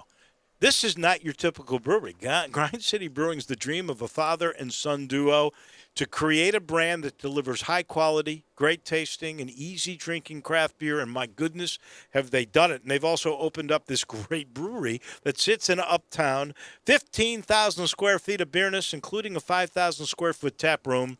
And they are committed to everything Memphis. That's why they got this Tiger Tail. They developed this beer, honestly, to be in conjunction with the University of Memphis. It is the official craft beer of the U of M, and it is not your typical malt liquor. It is created with a bold and a smooth flavor, 7.5% alcohol, so you'll like that, and it's got a clean finish, which makes it incredibly easy drinking. You will love it. If you haven't tried it yet, please go to any spirit shop around town. Go to the brewery. You will love it, I promise. Tiger Tail and Grind City Brewing, they've been taking care of beerness in Memphis. I just got a text from Brett Norsworthy who goes, Jaws down, he's injured. Whoo, okay, back in. Woo, woo. We'll update you. We don't have the game on in the. No. We will update you in a minute on what the score is and what's going on at FedEx Forum. But we will also let you know we are late for a break. Crunch time right around the corner. This is the Monday edition of Sports Time on Sports 56. Catch all the NFL playoff action all the way through to the Super Bowl right here on Sports 56, 96.1 and 98.5. Hi, folks. Bob Burkham for Sunrise Buick GMC Truck. Thinking about buying a newer used car or truck? Remember, the selection's better and the savings are bigger at Sunrise. Over 600 new cars and trucks to choose from, factory rebates up to $6,000 and interest rates low as 0%. Immediate financing with next to nothing down, a $6 million used car inventory, specializing in cars and trucks under $10,000 and monthly payments under $200. Bad credit, it's okay. At Sunrise, we've got a financing plan for everybody. SunriseMemphis.com. We're saving you money. It's just a way of doing business. Covington, Pike, Wolf Chase, and Collierville, we make it fun to buy a car again. Case IH is a proud supporter of the Mississippi Farm Bureau, and thanks to a membership benefits partnership, Mississippi Farm Bureau members receive a discount of up to $500 on every qualifying Case IH tractor and piece of equipment you purchase. This discount may be used with other promotions, rebates, or offers. So join Mid-South Ag Equipment and the Mississippi Farm Bureau and pocket up to $500 in savings. Call Mid-South Ag at 662-890-3141 to get your discount today. Hey folks, I'm Jarrett Carter. My family recently purchased East Memphis Ace Hardware at Quince and White Station, and we're excited to offer the best selection of Big Green Egg and Traeger grills. And then don't forget about our Benjamin Moore Paint Studio and the Garden Center for flowers. Save 60% with our new Duracell key fob replacement program. We have a master locksmith service as well as glass cutting and screen repair. The East Memphis Ace Hardware, located at Quince and White Station behind Three Little Pigs. Welcome back to Sports Time on Sports 56 with Wallo and Stats. This hour of Sports Time is brought to you by DeSoto Auto Sales. Here once again are Dave Voloshin and Brad Norsworthy. Brad is off today and tomorrow. Promised you an update. 73-73. Suns and Grizzlies locked up at FedEx Forum with about 54 seconds left to go in the third, so the fourth quarter should be really good. John Morant got hurt but came back in. He leads the way with 11 points, 7 assists, a couple of steals and a block. He's throwing 2 rebounds. They're double-double already. For DeAndre Ayton, the big man, 14 points, 10 rebounds, and 3 assists for him. Also, I apologize. I've been teasing all day long about this story that was going to break. The best thing I can tell you. You've been teasing the people all day. I'm sorry. I really thought it would happen. We had 3 hours to get it out. It did not come. I'm certain something's going to come here before the night is out. So the best thing I can tell you would be go to watch for the Tigers Twitter account or for 24/7, and something should happen there. I'll let you know this portion of the show brought to you by Supercuts. All 15 Memphis area Supercuts still open, still cutting, and in fact, and I love this, they have taken it to another step. They're a part of the Safe Salon commitment. If you would like to see more about that, you go to supercuts.com and you'll find out all the locations, and you'll see what these doctors, the infectious disease doctors and Supercuts came up with to maximize safety and spacing and sanitization in all the salons. So they are ready to give you the perfect haircut. Pure and simple, Supercuts. It's crunch time.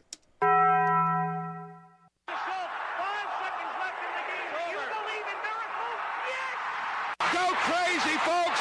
Go crazy! This is Geraldo. It is crunch time. You are looking live. In your life have you seen anything like that? Goodbye!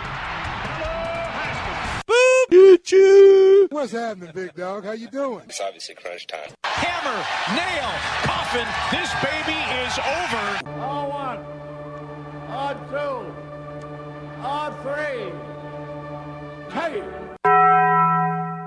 Time for Taco Bell Crunch Time. Taco Bell, home of the crispy tortilla chips, topped with a double portion of either seasoned beef or shredded chicken, plus refried beans, nacho cheese sauce, reduced fat sour cream, guacamole, and a 3-cheese blend. Nachos Bel Grande, heaping portion of chips, topped with ground beef, tomatoes, beans, nacho cheese sauce, and a dollop of sour cream. Taco Bell, home to great food you get on your way home real fast, and they bring you crunch time every day. Well, we learned today from the commercial appeal that the Tigers are going to have crowds. The capacity will be what it was before. If you went, same sort of spacing, no food, same deal. But for the Thursday 6 o'clock game between the Tigers and Wichita State, there will be people. I'm excited. It needs to bring the energy back into the stadium, back into FedEx Forum. I learned today that Memphis redshirt freshman wide receiver Taj Washington has been selected to the Football Writers Association of America freshman All-American team. Washington led all freshmen nationally with 743 yards. He joins former Tigers Tom Hornsey, Tony Pollard, T.J. Carter, and Kenneth Gainwell to be on the list of FWAA freshman All-American team. I love that. I saw that story, and I thought it was terrific. And by the way, since you mentioned Kenny Gainwell there, you know that today is NFL Draft Declaration Day, and Kenny Gainwell did make it official. He is going to apply. This story just about an hour old. The Vandy women's basketball team has decided against continuing the 2021 season. The decision was driven by the student athletes and supported by university officials. So we've had Duke's women, SMU's women, and Vanderbilt's women now all opting out of the rest of the year. And at the way that it's trending, you don't think that that's going to be the last one. What I could have done without and it's not really like, oh, I could have done without that or I'm mad about it. It's what you just brought up with Kenny Gainwell declaring for the draft, taking away all hope of him possibly returning for another season. I think another year in college would do him some good, but I wish him nothing but the best of luck. But with him definitely declaring for the draft and not coming back, it leaves all those what-ifs. Yeah, it does. I'm going to be watching tonight the end of the Grizzlies game, which is about to end of the fourth quarter. And there's a good basketball game on ESPN tonight. Kansas against Baylor. We've got bunches of people to thank, including today. We really enjoyed talking with David Cobb, Craig Way, the voice of the University of Texas. Good information on Seth Hennigan, who is the freshman from Texas, MVP of the Class 5A state championship game. He will be a future quarterback for the U of M. Blake Lovell from Blue Ribbon Magazine, and the great Joe Theismann. And again, he's just written a book he wants us to let you know about. How to Be a Champion Every Day. You can get it on Amazon and Prime. And we'll let you know tomorrow should be fun. Charles Davis will be amongst the guests. Usual crew, Beau Marchant, Brent Beard, and the like. That'll do it for Drew. I'm Wallow. See you tomorrow. Have a great night, everyone. Brian Elder's Roofing Solutions. 2021 is finally here. Might I suggest we start the